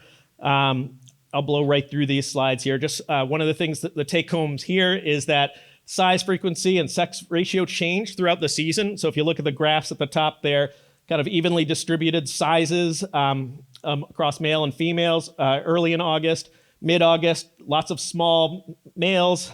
Later in the month, we had medium-sized females. So thinking about, do you want to remove the females? How do you want to prioritize reducing the reproductive potential of this population? So gathering this data is important. And you can see the sex ratio changes throughout the season. We caught the most crabs on July 22nd. And right then and a little bit after that, the sex ratio actually flipped, going from male-dominated to female-dominated. And then it went back to what we were seeing throughout much of the season, which was more males, but it does switch back and forth. So again, thinking about reducing reproductive potential, do you want to focus on females or do you want to focus on weight? Because males are bigger and heavier typically. We did look at molt stage. We saw some soft shell crabs throughout the season. You can see those soft ones there on the left, freshly molted. Those are the best tasting, so that's important. Reproductive status, we did see females with eggs throughout most of our hauls. Don't have time to talk about temperature data other than to say temperature certainly seems important. You can see catches relative to water temperature on the right. We did put data loggers on the traps to measure temperature and oxygen. Don't have time to talk about that today. We're still looking at the data. Lots of other critters too. Beginning of the season, thank you. Beginning of the season, we only caught spider crabs. Lots of these little mud crabs, big female with eggs there. I say big, she's barely the size of a ping pong ball, but they're mighty, tiny but mighty. Lots of blue crabs, so it was exciting to see that. We do love seeing those mixed in with the greens. Invasive Asian shore crabs, another invasive species, and you see a blue crab and a shore crab squaring off in a bucket there. All of these things are important, again, in the context of thinking about how we're going to reduce, and this is setting the table for Johnny to talk about how we get biomass out in quantity, but trying to focus these efforts, trying to incentivize them. Are we going to pay folks by the pound? Or are we going to focus on getting reproductively active females? Or do we want to market them? In which case we probably want soft shell females rather than big, chunky, hard to eat males. So lots of things to think about. Last couple slides here. If we do this again, I think we'll really focus on using the hybrid design between these shrimp traps in the entrances of eel traps, because that trap that we had that had both kind of performed the best. And just a reminder, for us at the center, we're always thinking about ecology. It makes sense to remove an invasive species, but we do care also about the ecology. We're looking at green crab diet. We want to make sure we're documenting the impact and understanding, is this helping removing these crabs? Are they eating a lot of clams and oysters and things like that in the first place? We found that they eat less clams and oysters in Nauset than they do in Maine and New Hampshire. So maybe it's a little bit different here. So we want to be mindful of that. And there's also some evidence to suggest that green crabs may hold in check populations of other invasive crabs like shore crabs. So and purpleback marsh crabs. So just food for thought, food for us maybe too. To be continued. We'll see you later at the Q&A. Thanks, everybody. Thanks very much, Owen. 10 minutes is tough. Next up, we're so happy to have Johnny Clam Mankiewicz here, who is the Assistant Constable for Propagation for the Town of Wellfleet Shellfish Department. Johnny's going to present on trapping invasive green crabs to protect our shellfish populations in a nice, come on up, follow up to Owen's. Well, following Owen sets me up for failure. But first of all, I would like to extend a number of thank yous.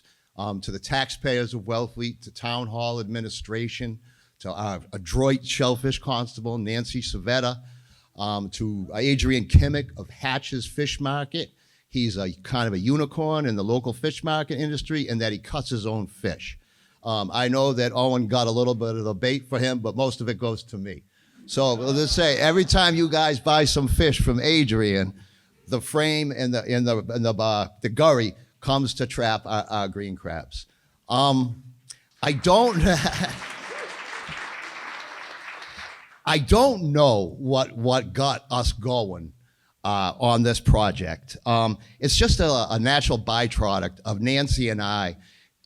We just have a constant dialogue on how to incrementally improve our fishery. So it's just been a wonderful thing to go over. One more thank you to my great friend, Michael Parlanti, who's been a real help with labor and just cheering me on. So we started last year in Chipman Cove with 6 traps and some bait. And when I was young, I used to eel, and naturally I had lots of traps. And pulling up a trap used to be a celebration of things. There was so many different species in there. So I threw out these green crab traps, expecting to cull through a number of things. And I get nothing but green crabs, okay? And it's just so sad. So last year with 6 traps, I find that we've been underestimating our numbers. I thought it was 17,000 out of just Chipman Cove with 6 traps. I believe it was more like 20 or 22. So that was something. So we increased our trap, doubled our trap limit, and we extended into the Herring River area, and we started catching, clearly a lot of green crabs. And then something changed, and we started to catch a lot of spider crabs, which we dutifully released. So we moved out of there, and we came into the cove. And what we found was they came back in earnest. For a little while, it was getting, kind of cool again, and that we were catching all kinds of things, baby sea bass, some juvenile tautog, a lot of juvenile northern kingfish, which is really wonderful to see if you remember them from a youth. So we were kind of excited. And then hatches closed, and bait started to become more of a problem, and they came back with a vengeance. So let me say, last Friday, we caught 4,800 in Chipman's Cove. Was it yesterday? Was it yesterday? Yeah, yesterday, on a blow day, I might have added. It was quite windy. We caught 3,800. And I actually have one in my pocket that has a wonderful oyster set on it. So, I've caught blonde ones. And it's quite apparent when you look at the size of these things and with a little bit of reading, is that they're living their full 5-year lifespan. I remember back when we used to have icy winters, you'd walk back in the estuaries, not looking for green crabs, looking for oysters that, how they did in the ice. And you'd come across killing fields where the ice had just killed a lot of green crabs. Obviously, we haven't seen that in a little while. Another thing is that back in the day when we planted a lot of clams, we'd rake out the runs. And we'd see many different species of crabs. It was actually primarily lady crabs, calico crabs. We'd be bull raking, and there'd be clouds of calico crabs, larval calico crabs. They're quite cool. They were translucent, yet you could clearly see they had the spots on them and stuff. And I even have an Italian friend who somehow likes lady crabs, and he used to go out with a little scratcher and get a bucket full of lady crabs, and him and his wife could somehow pick the meat out of. He doesn't do that anymore. We just don't see that. So it's just been an odd thing. I'm glad that Owen has had the discipline to actually sex them. I tried to do it, and then things got busy. I lost interest. So what we do is we get them out of here, okay? So we had a use with Cape Cod Organic Farm that was running a composting program, and they have the recipe to make compost out of green crabs. And if anyone's interested, I have the green crabs. So yeah, but that, good. That kind of, they stopped taking them. They'd had enough. So I hope we get to it. All right, we're talking about that. Like I said, there's nothing but green crabs.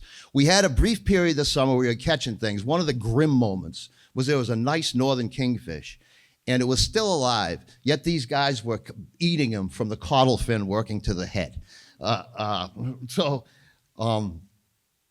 It's been there. Our major thing is bait. So while hatches was going, we had an adequate supply of bait. But if we wanted to increase, we'd need more. Currently, I forgot to thank one more very important person. This is Chris Mislewski. He's a multi-species fisherman in town. He's a dragoman, he's a lobsterman, he's an oyster grower. And he really goes out of his way to save us bait, to purchase bait at a low price and hold it for us in his cooler. So we wouldn't be anywhere without this guy. And that's the main thing. It takes a number of people. It takes a number of people to support this effort. I'm hoping to get to a slide. There's a video of me dumping in a dumpster. Here we go.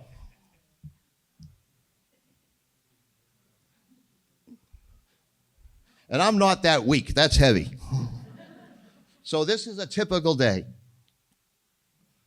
It's quite a visual to see him slide down into the dumpster.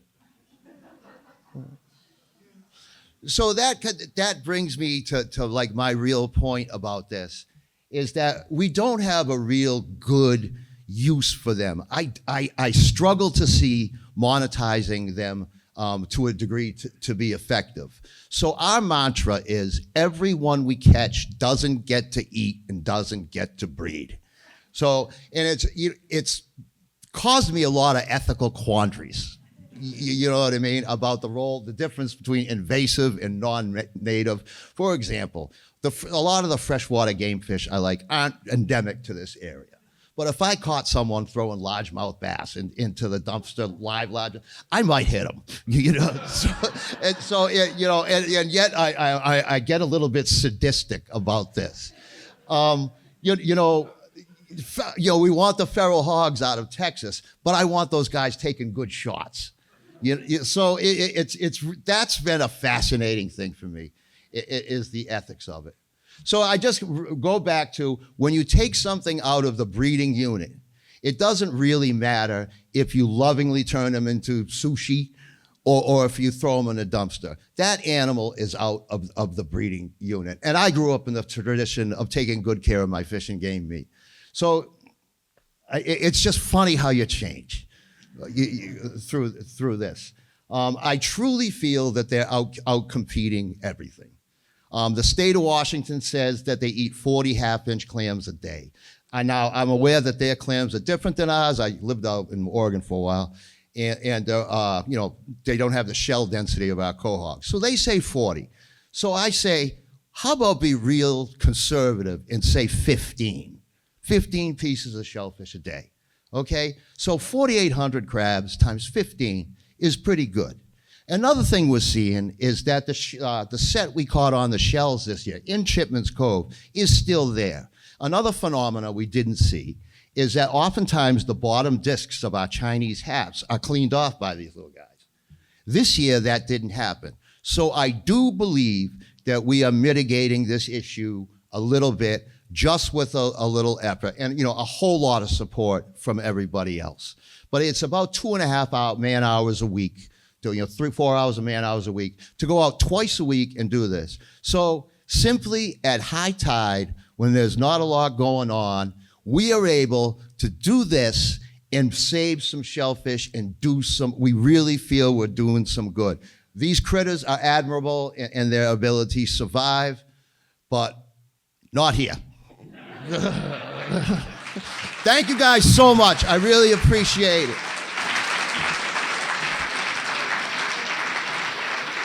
Thank you, Johnny. Awesome. Great. Now we're all wound up. And we are switching gears a little bit. So happy to have Liana Denunzio with us. She is a shorebird biologist with Manomet Conservation Sciences. And come on up. You're going to speak about migration ecology of Cape Cod's juvenile whimbrel.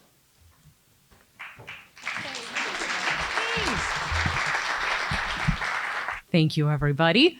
So as mentioned, I'll be talking about the migration ecology of Cape Cod's juvenile whimbrel, particularly the ones that like to hang out around Wellfleet Harbor. And I will mention that I gave this talk just about a month ago for Cape Cod National Seashore, so it might be a review for some of you, but I did add in some brand new 2025 updates, so stay tuned. Here we go. Oh, real quick, if you aren't familiar with Manomet, we're a nonprofit research and conservation organization. We're based in Plymouth, Massachusetts, but we have staff working throughout the Western Hemisphere on things like recovering shorebird populations, coastal resiliency, and educating the next generation of conservationists. So without further ado, meet the whimbrel, which many of you probably already know, and in particular, the Hudsonian whimbrel. So up until just this year, whimbrel was one species of birds with a global distribution. And then this year, they split it into two unique species. So now we have the Hudsonian whimbrel, which occurs in the Americas, that I'll be focusing on today, and the Eurasian whimbrel that occurs in Eurasia, of course. So really exciting, brand new species. So, but from here on out, I'll just be saying whimbrel. It's the Hudsonian whimbrel. So whimbrel are a type of shorebird like plovers, sandpipers, and oyster catchers.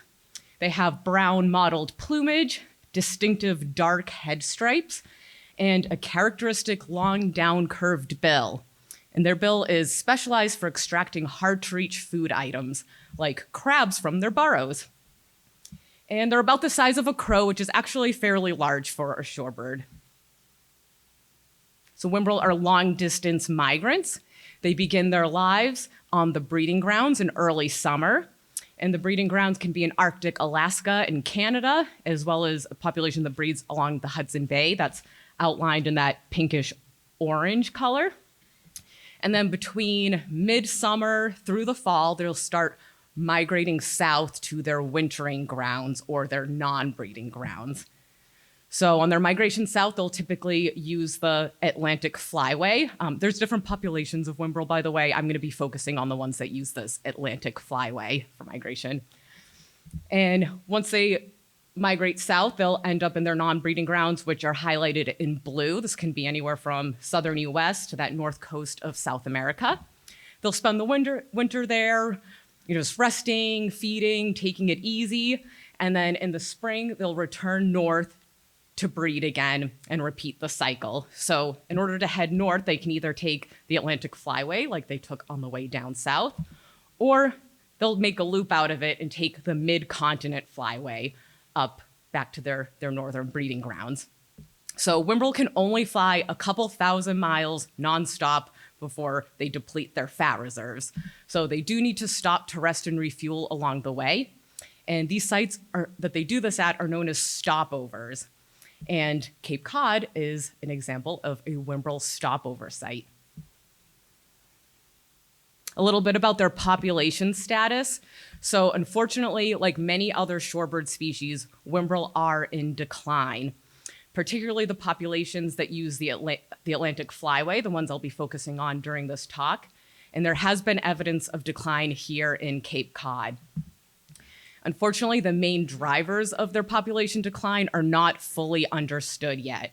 But we do know that potential threats include hunting, which is still legal in some Caribbean and South American countries, habitat loss and degradation due to development and climate change impacts. And then they're also threatened by a variety of other human-caused disturbances, anything from recreational activities in their coastal habitats to large-scale energy development, for example, oil development in their Arctic breeding grounds, or offshore wind development along their migration routes. So since the main cause for their decline is not well understood, it's really hard to come up with a plan on how to address the causes and try to improve their numbers. So Manamit and our partners throughout the Western Hemisphere created a whimbrel working group to help coordinate efforts to better understand why these birds are in decline. So together as a group, we've been researching whimbrel to better understand their life cycles and identify the important sites that they've been using and relying on. Once we identify the important sites, we can assess them to see what the major threats are at these sites and how they impact the population. So all this data we've been collecting with our partners will contribute to a flyway scale conservation plan that will focus on alleviating threats and improving habitat for whimbrel, with the overall goal of reversing these whimbrel population declines. So one of the ways we've been studying whimbrel is by tracking them. So this map here shows tracks from real live birds that we've been tracking throughout the years. And you can see so there's a bunch of different birds represented in this map, but you can see that those really incredible migrations from their northern breeding grounds to their southern non-breeding grounds. And up until about the last decade or so, most of this research has focused on adult whimbrel, and little was known about the juvenile birds in their first years of life. Now, this is a big key information gap when we're trying to figure out why they're declining, because juvenile animals in general can be more vulnerable to threats than the adults. So in 2015, Manomet launched a study focused on juvenile whimbrel. We wanted to learn more about their migration, their non-breeding ecology, and their survival. And in order to collect data on this, we deployed tracking devices on juvenile whimbrel caught on Cape Cod. So we chose Cape Cod because it's a reliable whimbrel stopover site. The birds stop here during their southbound migrations. And while they're here, they'll rest and rejuvenate on our salt marshes, beaches, and mud flats. And they'll also gorge themselves on the local seafood. And their favorite is the fiddler crab. Here's a close-up of those tasty little morsels. So on Cape Cod, you'll typically see adult whimbrel in July and August. And then you'll typically see the juveniles in September into early October. So the reason for the separation in schedule isn't because the juveniles are embarrassed to be seen with their parents. It's actually the opposite. Back on the breeding grounds, as soon as they're young or self-sufficient, the adult birds will head south for the winter. This leaves the juvenile birds behind to continue to work on their feathers and build up their fat reserves. And then they too will, a little bit later, start their very first migrations ever without parental guidance. These young birds are just relying on their internal navigation systems alone, which is just incredible. And aside from the timing difference on Cape Cod, you can tell them apart by their plumage. The adult on the left is a more worn out, mottled brown color. And the juvenile on the other side has nice, fresh, crisp feathers with a really distinct cream spotted pattern on its back. So now to get into the methods of our study. So the first step in tracking a bird is to find them and catch them. So whimbrel can be really difficult to find when they're spread out in the dense salt marsh grasses. So we typically look and choose trapping locations in more open areas. So beaches or exposed muddy banks within the salt marsh where we can easily see them. And we tend to choose places where we know the birds are either feeding or roosting. So you can see a nice muddy bank in the salt marsh where our team is setting up the traps. So the traps consist of these little monofilament loops you can see in that photo. And those are attached to either like a larger baseline or hardware cloth. So once we select our trap site, we stake those into the substrate with garden stakes, and then we hide nearby and closely watch the traps. When the birds come back to the area as they're walking through the trap zone, one of them might step through a loop and it'll tighten around its ankle and be trapped. So we'll run out as fast as we can to safely extract the bird. Once the bird is in hand, we'll get some measurements, we'll put on some leg bands for identification reasons, and we'll attach a tracking device. So these tracking devices are lightweight, solar-powered satellite transmitters. So how they work is they'll collect location information on the bird no matter where it is. It'll transmit that data to a satellite network, which will then beam it down to an online database. So us biologists, once we release the birds back into the wild, we can just sit back and wait for the data to come in from the comfort of our own offices. And the tracking devices fit just between the wings on the bird's back, and we attach them with just a lightweight harness. And these are attached in a way that doesn't impact the bird's flight or movement at all. And I did want to just emphasize that all this work is done by experienced biologists with all the proper permitting needed to do this work. So from 2015 to 2025, we've deployed 14 transmitters on juvenile whimbrel caught on Cape Cod. And now I'm going to share with you what we've learned from these 14 birds over the past decade. So while they're still on Cape Cod, we were able to learn about their local movements. We learned that they use separate sites for day and nighttime activities. So during the day, they're typically spread out throughout mainland salt marshes feeding. And you can see those daytime sites marked by the yellow triangles on the map. And then at night, they all typically gather in more remote areas like sand spits and offshore islands to roost for the night. So we call these nighttime sites nocturnal roosts. And we believe the reason they do this is because they gather in numbers because there's safety in numbers. And they're also further removed from predators that are more common on the mainland, like coyotes and great horned owls. We also found out that daytime feeding sites are directly connected to specific nocturnal roosts. So, for example, all of the feeding sites in the marshes around Wellfleet Harbor, so like the Mass Audubon Sanctuary marshes, Lieutenant Island, around Fox Island Management Area, Wildlife Management Area, Blackfish Creek, they're all spread out there through the day feeding, and then they'll only go to Jeremy Point to roost at night because it's nice and safe and far away from predators. Similarly, all the birds feeding in the marshes along the Nantucket Sound only roost at Monomoy at night. And these commutes that they make between their day and nighttime sites are anywhere from 3 to 12 miles one way. So a little bit more about the nocturnal roosts. So since these are places where all the whimbrel within an area gather to sleep at night, it makes them a really easy place to keep track of their numbers from year to year. So since 2022, we've been conducting annual nocturnal roost counts at both Jeremy Point and Monomoy National Wildlife Refuge. So we basically just go out at sunset. That's when the birds start to fly in to roost for the night. And we count all the whimbrel that come in until we can't see them anymore. So that's a nice picture of nocturnal roost count at Jeremy Point. So here are the numbers from our first few nocturnal roost counts at Jeremy Point. It ranges anywhere from 55 to 23 birds.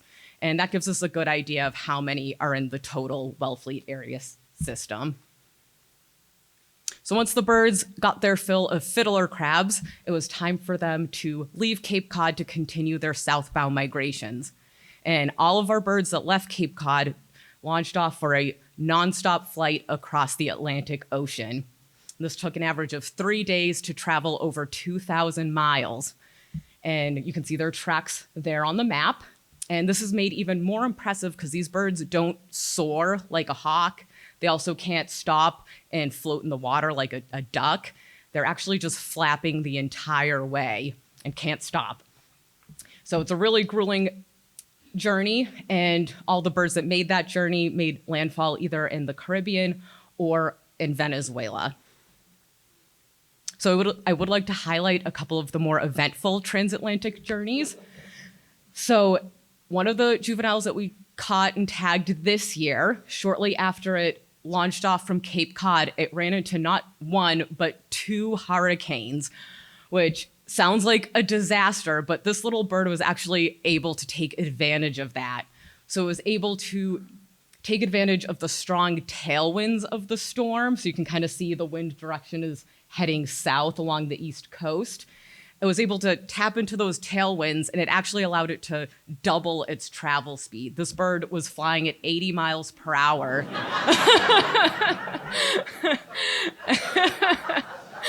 Yeah, it's crazy. Normally, I think the average speed is like 35 miles per hour. So it just like blasted just to the west of the hurricane system. So it was staying safe, but also getting that extra boost it needed.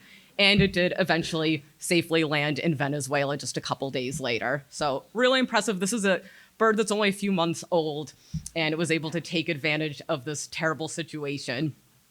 But unfortunately, not all of our birds are so lucky. One of the birds that we tagged last year encountered Hurricane Milton during its transatlantic flight.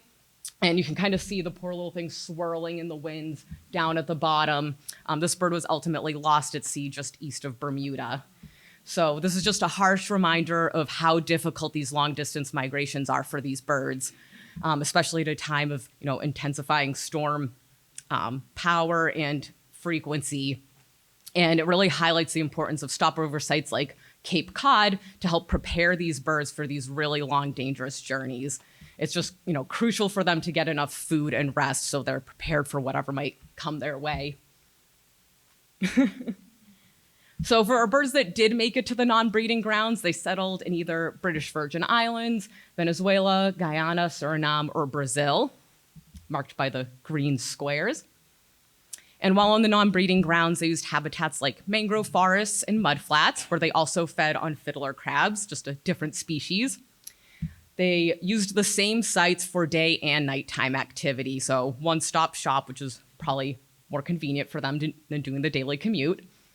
And we found that they spend over a year on these non-breeding sites before they ever try to return back north to breed. So just remember, the adults will head south in the fall, spend the winter in the tropics, and then head north the following spring. We had some of these juvenile whimbrels, one spent 2.5 years in Venezuela, which is pretty wild. And it does highlight the importance of these non-breeding sites for the juvenile survival, because they're spending such a long time here before they ever even attempt to breed. We also noticed that some of our juvenile birds were kind of adventurous. They took exploratory trips to places outside of their non-breeding home ranges. So this is a particularly adventurous bird. It settled in the British Virgin Islands for 1.5 years. You can see that cluster of yellow points in the center of the map. But then it made trips to at least 4 different neighboring islands in the Caribbean, just for 1 to 7 days or so. Sounds like a pretty nice life to me. But it wasn't enough for this bird. It was a very adventurous bird, and it was actually the only one where we documented it beginning its very first northbound migration. So go, little buddy. So you can see where it started in Cape Cod, where we tagged it. Its transatlantic journey, spent 1.5 years island hopping in the Caribbean, and then it headed northwest through the Caribbean and Gulf, made a couple of brief stops in Louisiana and Mexico, and then it started to head north to connect to the mid-continent flyway, which is very similar to the migration patterns of the adults, so pretty cool. So that's kind of most of the highlights of our research so far, and we have learned a lot about juvenile whimbrels so far, but we will be doing at least one more season of transmitter deployment. So we have some transmitters set aside for 2026. Stay tuned for more updates on them. We will continue the nocturnal roost counts at Jeremy Point and in Monomoy. And then all of this data we've been collecting, as well as the data from our partners, will feed into a demographic model. And this model will help us better understand the population status and help us figure out where in their life cycle the declines are happening. Is it the juveniles that are not doing so well? Are we losing birds during migration? That model will help us understand that, so then we can figure out what the causes are for the decline, address those causes with the ultimate goal of recovering this incredible species. And just really quick, I wanted to bring up that this data is going to also contribute to a brand new study that just started in 2025. We're partnering with Mass Audubon and UMass Amherst to do a comparative study between Whimbrel and willet, which many of you are probably familiar with. They're really common on Cape Cod. So stay tuned for some updates on that brand new study. And just a big thank you to all of our partners and my colleagues, Brad Wynn, Alan Neidel, and Shiloh Schulte. And yeah, thanks everyone.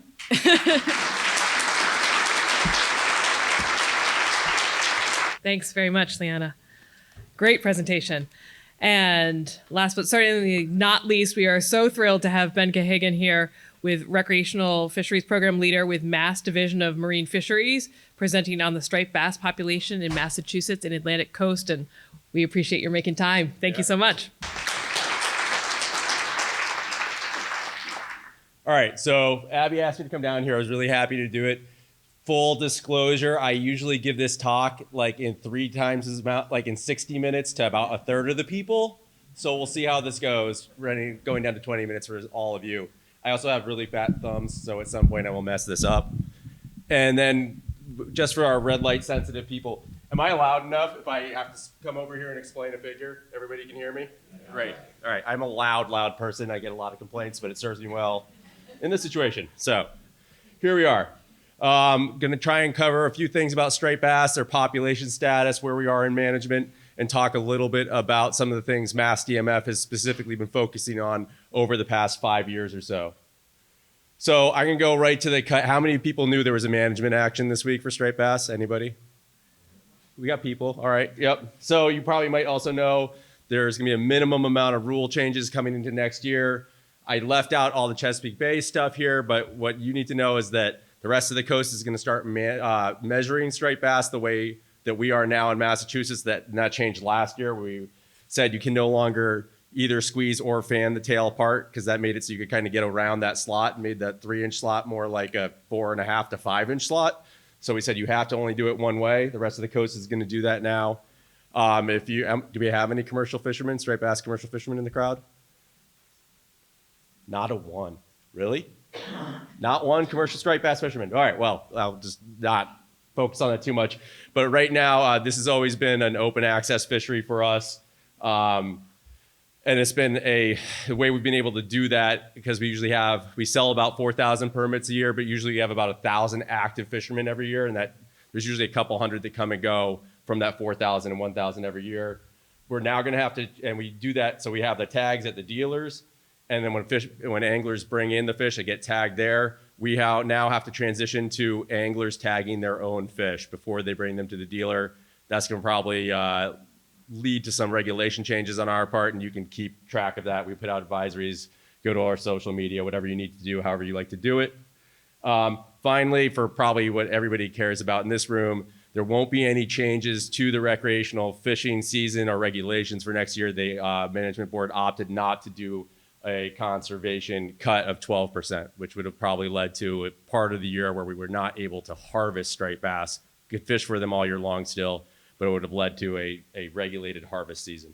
But that will not happen now. And I'll probably talk a little bit about why we wanted that to happen, because Massachusetts did want that to happen. All right, wait, I am in the absolute right room, finally. Okay, every time I give this talk and I have this slide, which is supposedly a guy on Cape Cod National Seashore with a ton of bass in like 1978. Does anybody know who this is? You know who it is? All right, this is awesome. I've given this talk. I've shown this picture to a lot of people, and nobody ever says they know who it is. So that's awesome. Oh, we got to talk after this, Johnny. All right, that's awesome. All right, okay. So, anyways, this picture is supposed to say there's a lot of big fish, right? We have had a lot of big fish. Cape Cod was the very center of this in the late 1970s, like where you could go out. You'd have guys like Stetsko, who would go out in his hat, which I like, and he'd go out and catch, a pegboard full of 50-pound, 40 to 50, 55-pound fish in one night surf fishing, or one day surf fishing. And that led to some not great things, which we'll cover in a second. But, I mean, this is a fish that when you go back in New England, the U.S., Massachusetts specifically, this is a foundational fish for the Commonwealth. If you go back, our earliest laws about fish, even some of the earliest regulations in the Commonwealth, were you don't use striped bass as fertilizer and you don't use cod as fertilizer.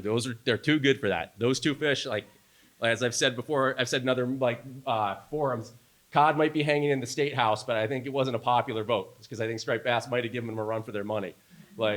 This is a fish that's been right there from the beginning for us, and it still is.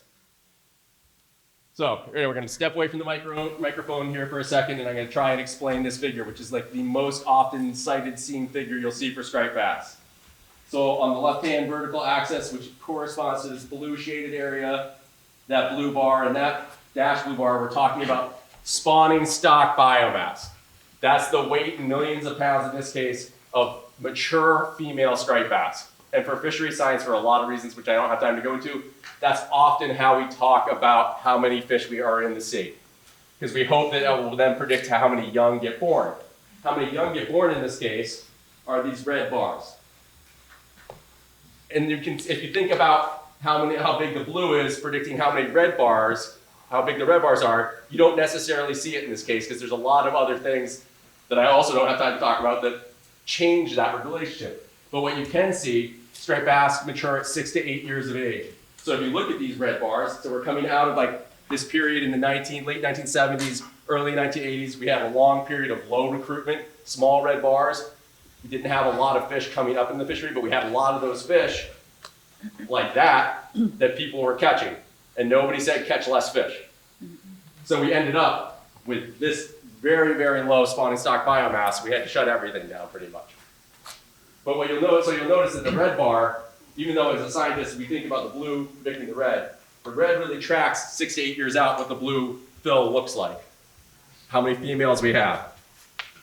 So then you look at this period here, this is that red recruitment bar is combined between the Hudson, the Delaware, and the Chesapeake.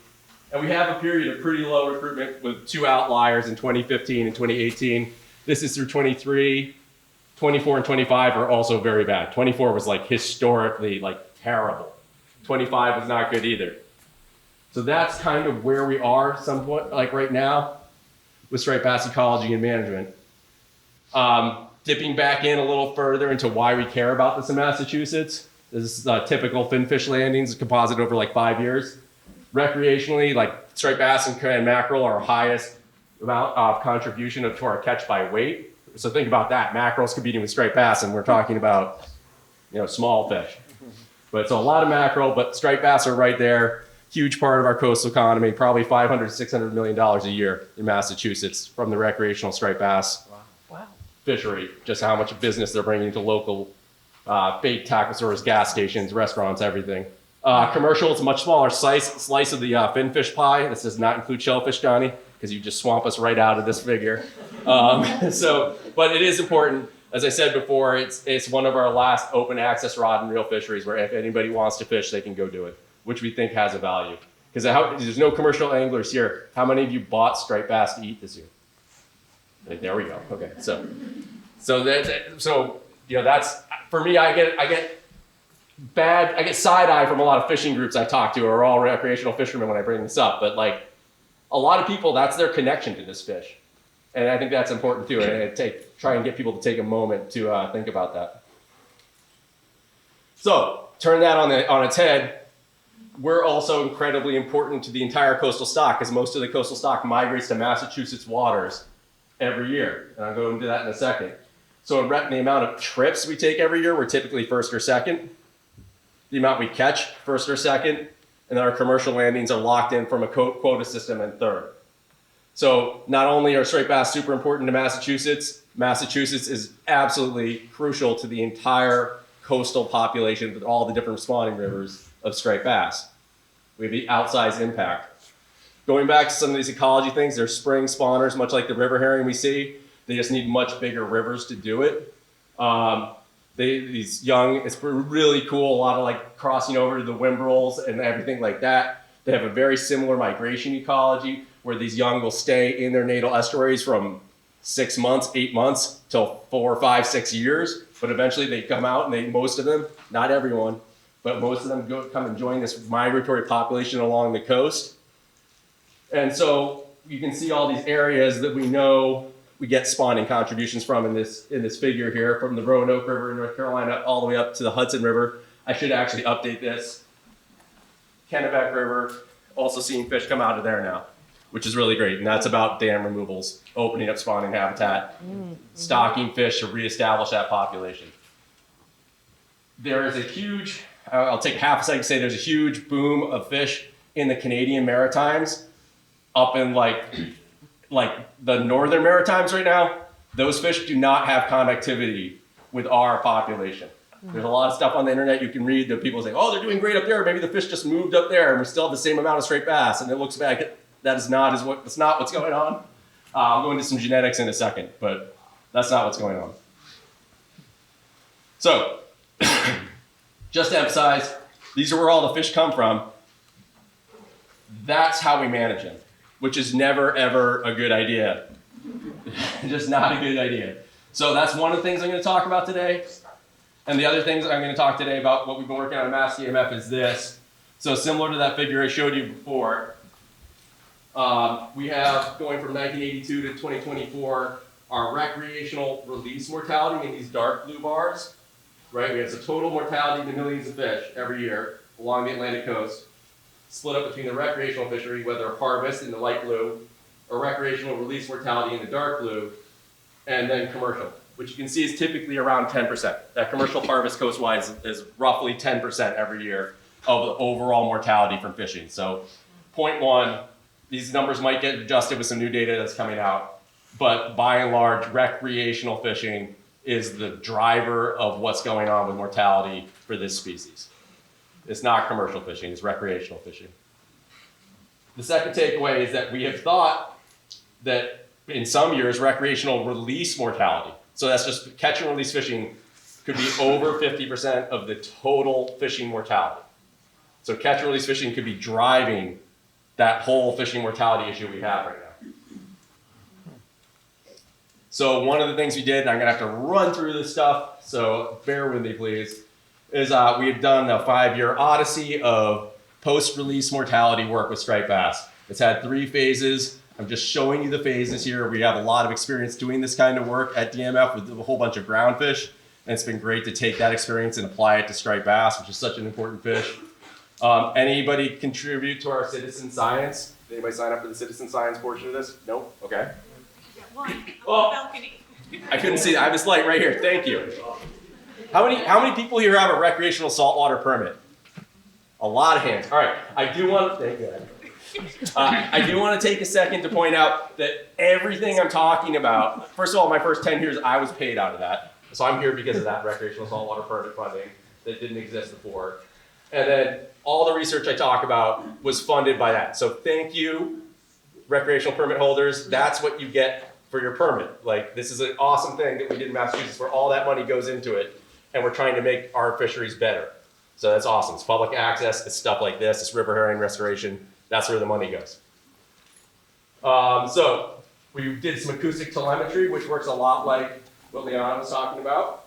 Then we did a citizen science project. So that acoustic telemetry project told us how long you fight a fish, how long you handle a fish, where did the hook end up, how much did it bleed, all these things, what influences post-release mortality. And we could model, if you knew all these things, how many fish would die after they were caught and released. But we just did it with one type of gear, like a circle hooks and J hooks. So then we did a citizen science project where we had a couple hundred anglers do about 8,000 fish with all sorts of different gears. So all of a sudden we knew, using the model, applying it to all these fishing experiences, people would go out with a stopwatch, take notes, tell us what they caught the fish on, everything like that. We could take that post-release mortality and apply it to a whole bunch of different lures, a whole bunch of different experiences. And then we just finished a coast-wide survey of 5%, random draw 5% of all the anglers in Massachusetts, Connecticut, New York, New Jersey, Maryland, and Virginia, which accounts for more than 80% of the fish caught every year. So now we know how people fish all over the coast. So we can come up with a coast-wide post-release mortality estimate, which is really cool. Really briefly, this stuff on the right is kind of showing you what matters out of all the things that we measured. And the big takeaway here is handling time. Handling time is huge. Big factor, fight time, handling time. Turns out that handling time is also related to fish size. You have your tackle here on the bottom, not huge differences. But something to note here is that single hooks on the bottom, going down to one single hook is going to give you your lowest post-release mortality. This is something we've been preaching. If you have 2 treble hooks, that's your worst. So if anybody out here is fishing with 2 treble hooks on your lure, we really urge you to go out, go to Hoagie, one of these other vendors, buy a lure flag, and replace that treble hook on the back. It's taking longer than I thought, so let's go. All right, so here's the new rates. So the old rate, where we made that whole bar chart I showed you, 9%. The new coastal rate, 4.2%. So we seem to be killing a lot less fish than we thought, which is great, but you can see that length really matters.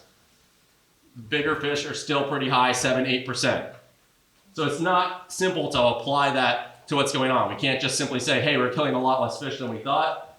It's changing selectivity, it's changing all these things that the assessment scientists have to figure out. But the big takeaway is that rec harvest is now a much bigger deal than we thought it was. It is a way that we can actually control mortality in the fishery, which is a very good thing. So I think you can still keep a fish, feel good about it. You want to keep a fish for 2 a year, do it. But keep in mind, we're not in a time right now where you want to go out and catch a fish for every one of your neighbors. You know, it's maybe take a thought about that.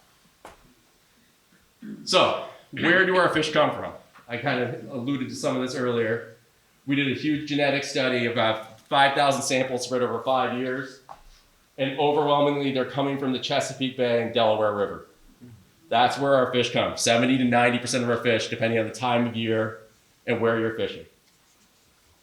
So when people make a big deal out of the Chesapeake Bay Index for recruitment, as they do, pay attention, because that directly goes to the amount of fish you're going to catch off of Truro, catch off of Nauset, catch off of Wood End. That's predicted by what was born in the Chesapeake Bay 2 to 5 years before. So those were just like mixture estimates of overall you took all our samples of these big numbers. If you go down to the individual estimates, you can say we had enough fish where we could say with a really high degree of certainty we know where this fish was born. And this is really cool. Then we can say the bigger the bubble, the more fish we caught and sampled at that time of year. We didn't catch them actually, all the recreational anglers and commercial anglers did. So that's the number. Here's the age in the year. So you can get the year they were born by taking the year that it was sampled and subtracting that age. So that goes back to those red bars, the recruitment index, right? So these are for all the Delaware Chesapeake fish. And you see these big bubbles that persist across the fishery. These are these fish, the last of the 2004, 2005, 2006 fish, the last of the good times. This is the 2011 Chesapeake Bay class, which was big. And then the 2015, which you can see was huge. And we'll go back and show you those red bars in a second. Same thing for the Hudson. They had better years in 2010 and 2014, but we can see those showing up in the fish that everybody was catching all over Massachusetts. So, going back to here, here's our 2011, here's our 2015. My sampling period doesn't include 2018, but it's showing us exactly what that says. So when you look at this figure, it's the truth. Take it seriously. It's important, and it can help you understand what you can expect to see on the water.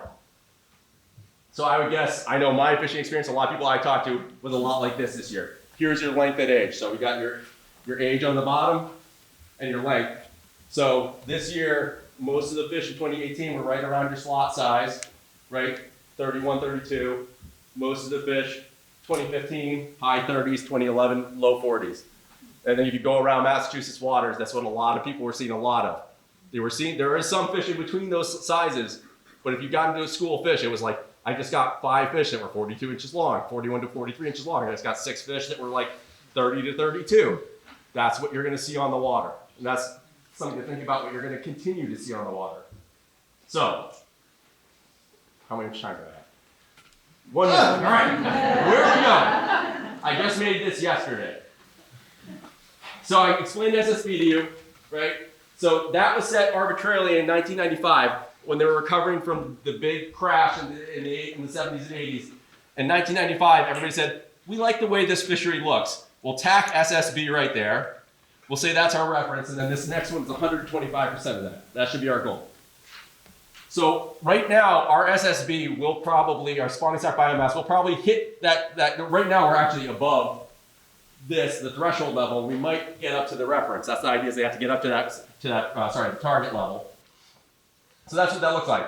You know, if people were on the water in that time period, I'm looking around not to be judgmental, I think a lot of you were on the water back in this time period. You can remember, and I was too, and I was young, and I was.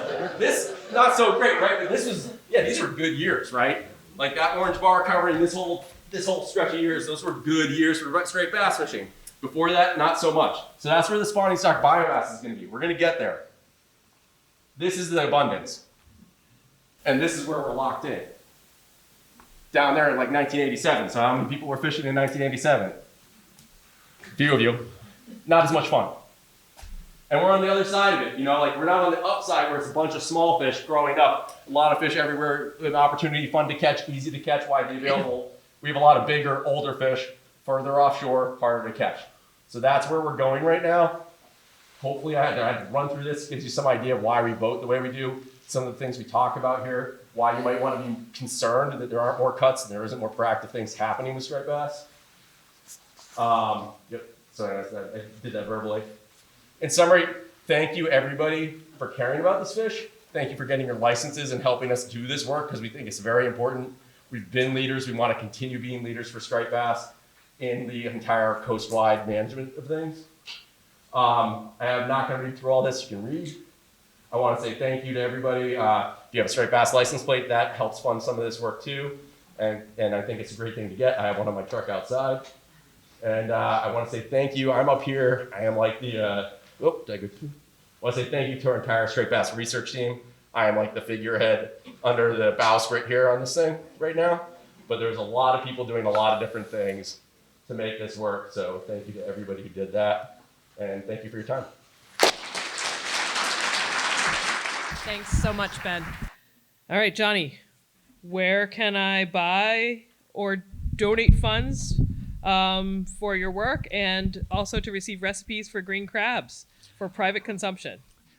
I have no idea on the mechanism that someone would like to support us. But what I can assure you is if you get in touch with our intrepid shellfish warden, Nancy Savetta, she will find a way to relieve you of whatever you want to give us. In general, supporting Hatch's Fish Market helps us. Thank you so much for even considering such an amazing topic as donating to this. I can't thank you enough. Thank you so much. Okay. That's great. Thank you. Nancy is here, our shellfish constable, which is awesome. A lot of questions coming in for you, Owen or John. Second part of that question? Yes, and there's more related. For Yep. recipes, greencrab.org. Yep. That's right. And Owen, similar, you mentioned whiskey making up in Maine. Any interest here? So is the question, do I have an interest in whiskey? No. Oh, it meant, have you seen any here in these parts?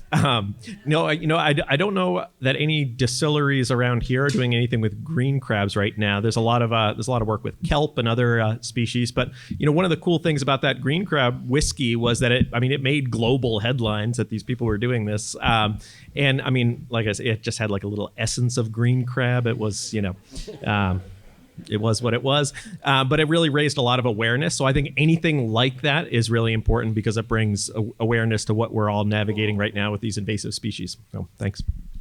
Awesome. Okay, hang tight, Johnny and Owen. Lots of inquiries here. One of you, do you think crushed green crabs could be used as bait for green? Could be used as bait? I've used. I've dutifully, when I've run out of bait, I've smashed hundreds of green crab, maybe thousands, to use as bait. They work briefly. They doesn't have much staying power. So when I do bait a trap with smashed green crabs, we catch significantly less. Mm-hmm. The use of green crabs for conch bait, which is, they're currently starved of bait because of horseshoe crab management, as it should be. They're not finding green crabs to be a ready substitute. So. Oh, that's interesting. Thank you. How likely are we to be served green crab in our crab cakes? No one knows. It's one of those things, like we did talk to some restaurants this summer. Summer is not a great time to talk to restaurants on Cape Cod about trying something new. So we'll revisit that over the winter. But I do think there's and we ate a number ourselves and they were actually quite good. So to be continued. Okay. Great. So do you have any suggestions for personal green crab trapping? Are there permits required? I'm not sure. I think you can recreationally trap them without permits. I think there's a limit on traps. But trust me, if you want some for bait, you get yourself an eel trap, get yourself a little bait, throw it in the water, and you will have all the bait you need. I've explored trying to give them to people for bait, and they were satisfied with a very small amount of our catch. So. Awesome. Thank you. This is more like a public statement, I guess. Polka Dog is a company that makes treats for dogs from green crabs. Polka Dog. Question for you, Ben. Can you use striped bass recreational tags versus closing the fishery? So I think the question is, if we, rather than close the fishery, could we have some type of annual tagging thing, like where maybe people were allowed to harvest 5 striped bass? Let's just pick a number, say 5 striped bass a year, and we would mail every recreational permit holder 5 tags. We have 180,000 tag holders annually, so it's not really a feasible thing for us to do that. It also leads to a lot of accountability issues year to year. Like right now, for all our species that we require commercial tagging, we have year-specific tags. What you don't tag at the end of the year, you have to send back to us. So it turns into this world where you have all these tags out in circulation and people could be trying to put the wrong colored year one. It would be a huge mess. So I think that like it's a good idea in theory, and I see it all the time. I think it's just like one of those things that practically would be incredibly difficult to implement. It'd be incredibly difficult to monitor, and it'd be hard to measure what the actual effect of that would be, which is always the case with what we do. But I think that, you know, just having so much of hunting and fishing is seasons. I think like we haven't had to do it for striped bass, but I think that right now, tog, black sea bass, fluke, like everything else is already on a season. We may just end up having a harvest season for striped bass at some point. I think if you look at 7 failed years in a row from the Chesapeake Bay, that's what we will be looking at a minimum. I just don't know when it's coming. Interesting. Thanks. Liana, a few questions for you. First question is, how much do the trackers on the whimbrels cost each? Curiosity. And second is, roughly, and the second is there anything that you've learned from tracking the juvenile whimbrels that you think would be transferable to other shorebirds of interest? Yeah, so great question. So the trackers are quite expensive. It depends on what type you choose. There's a bunch of different varieties of transmitters out there, from ones that use radio towers, ones that use satellite networks, and ones that use cellular networks. And they all have different pros and cons. So we try to get the most cost-effective ones for our purposes. So we go with the satellite tracking ones. I think they're maybe a couple $1,000s each. That does put a limit on how many we put out, but we also want to kind of think really carefully of how many we want to put out too, just to reduce disturbance on the birds and just put out only what we need to answer our questions. So there's a lot of discussions on exactly what tags we purchase and how many we purchase to put on these birds. So what was the second question? Part of the question? Any transferable lessons to other shorebirds of interest? Great. Yeah. So for these tracking devices, they need to be a certain percentage of the bird's weight in order to use them. So they can't be any more than 3% of the bird's weight, because then it would be too heavy and it could have negative impacts on the birds. So as I mentioned before, whimbrel are kind of a larger shorebird species, so they can actually carry some of the more advanced tags that give us more accurate data. They can even tell us like the flight altitude and speed of the birds too, the more advanced tags. So some of our smaller shorebirds, there can be lessons learned from whimbrel because they're larger and can have these better tags. And things like, you know, the delayed maturation periods on the non-breeding grounds, them spending longer than 1 calendar year before going back to breed. That's something that is likely going on with other shorebird species. Their migration routes, like do they pass through potential offshore wind development areas, because those migration routes could potentially be used by other shorebirds. And then identifying other, you know, important sites that they use. Often they're not the only ones using these important sites. Other shorebird species are using them. So getting some, you know, identifying those sites and finding ways to protect them could also help other species. Awesome. Thank you. We are just at time, but I have one more quick question. So quick responses, if I may. I will come right down the line this way. Awesome. Thank you, Liana. Ben,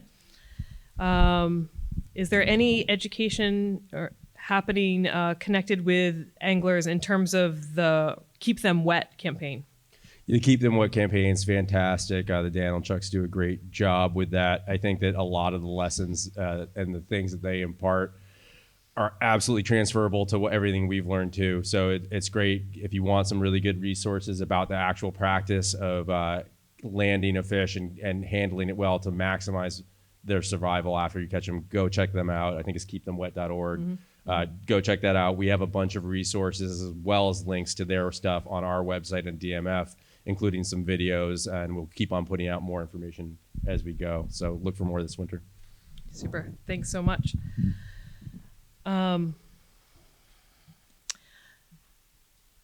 Johnny, anything more you wanted to say about kind of the relationship or what you're seeing for the population in terms of green crabs and purple crabs? So, I'm on 2 different types of bottom. Where we do most of our trapping is sort of, dark mud.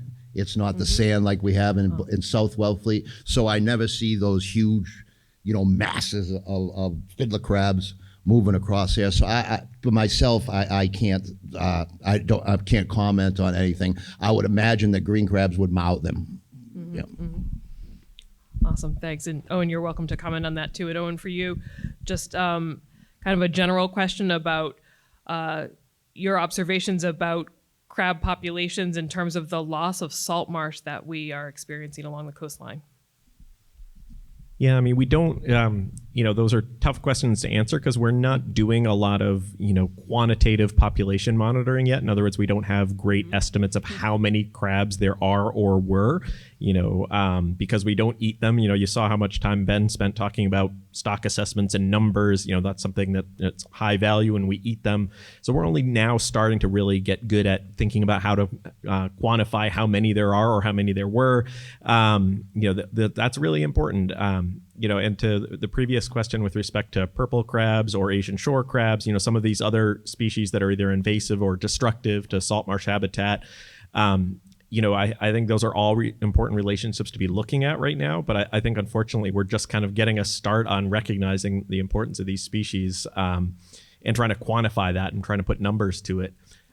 Salt marsh habitat is important for some of these species, and we've also seen where green crabs can be really destructive to eelgrass. We wonder about that with some parts of the salt marsh as well. We do see the green crabs sort of swarming across the salt marsh sometimes at low tide and wonder what they're doing in there. So I think there's a lot more work to be done there as well, just to fully understand the ecological impacts. You've seen Steve give talks about the purple-backed marsh crabs here before. Those are an issue that we're definitely very concerned about, but we're, like Johnny said, we're out in the cove, we're not up in the marsh doing this project, so a lot more to do. That's a good parting line, I think, there, that there's a lot more work that we all have to do to understand the ecology, the ecological impacts of the changes that we're seeing. Thank you for coming, really appreciate it. Have a good day, everyone.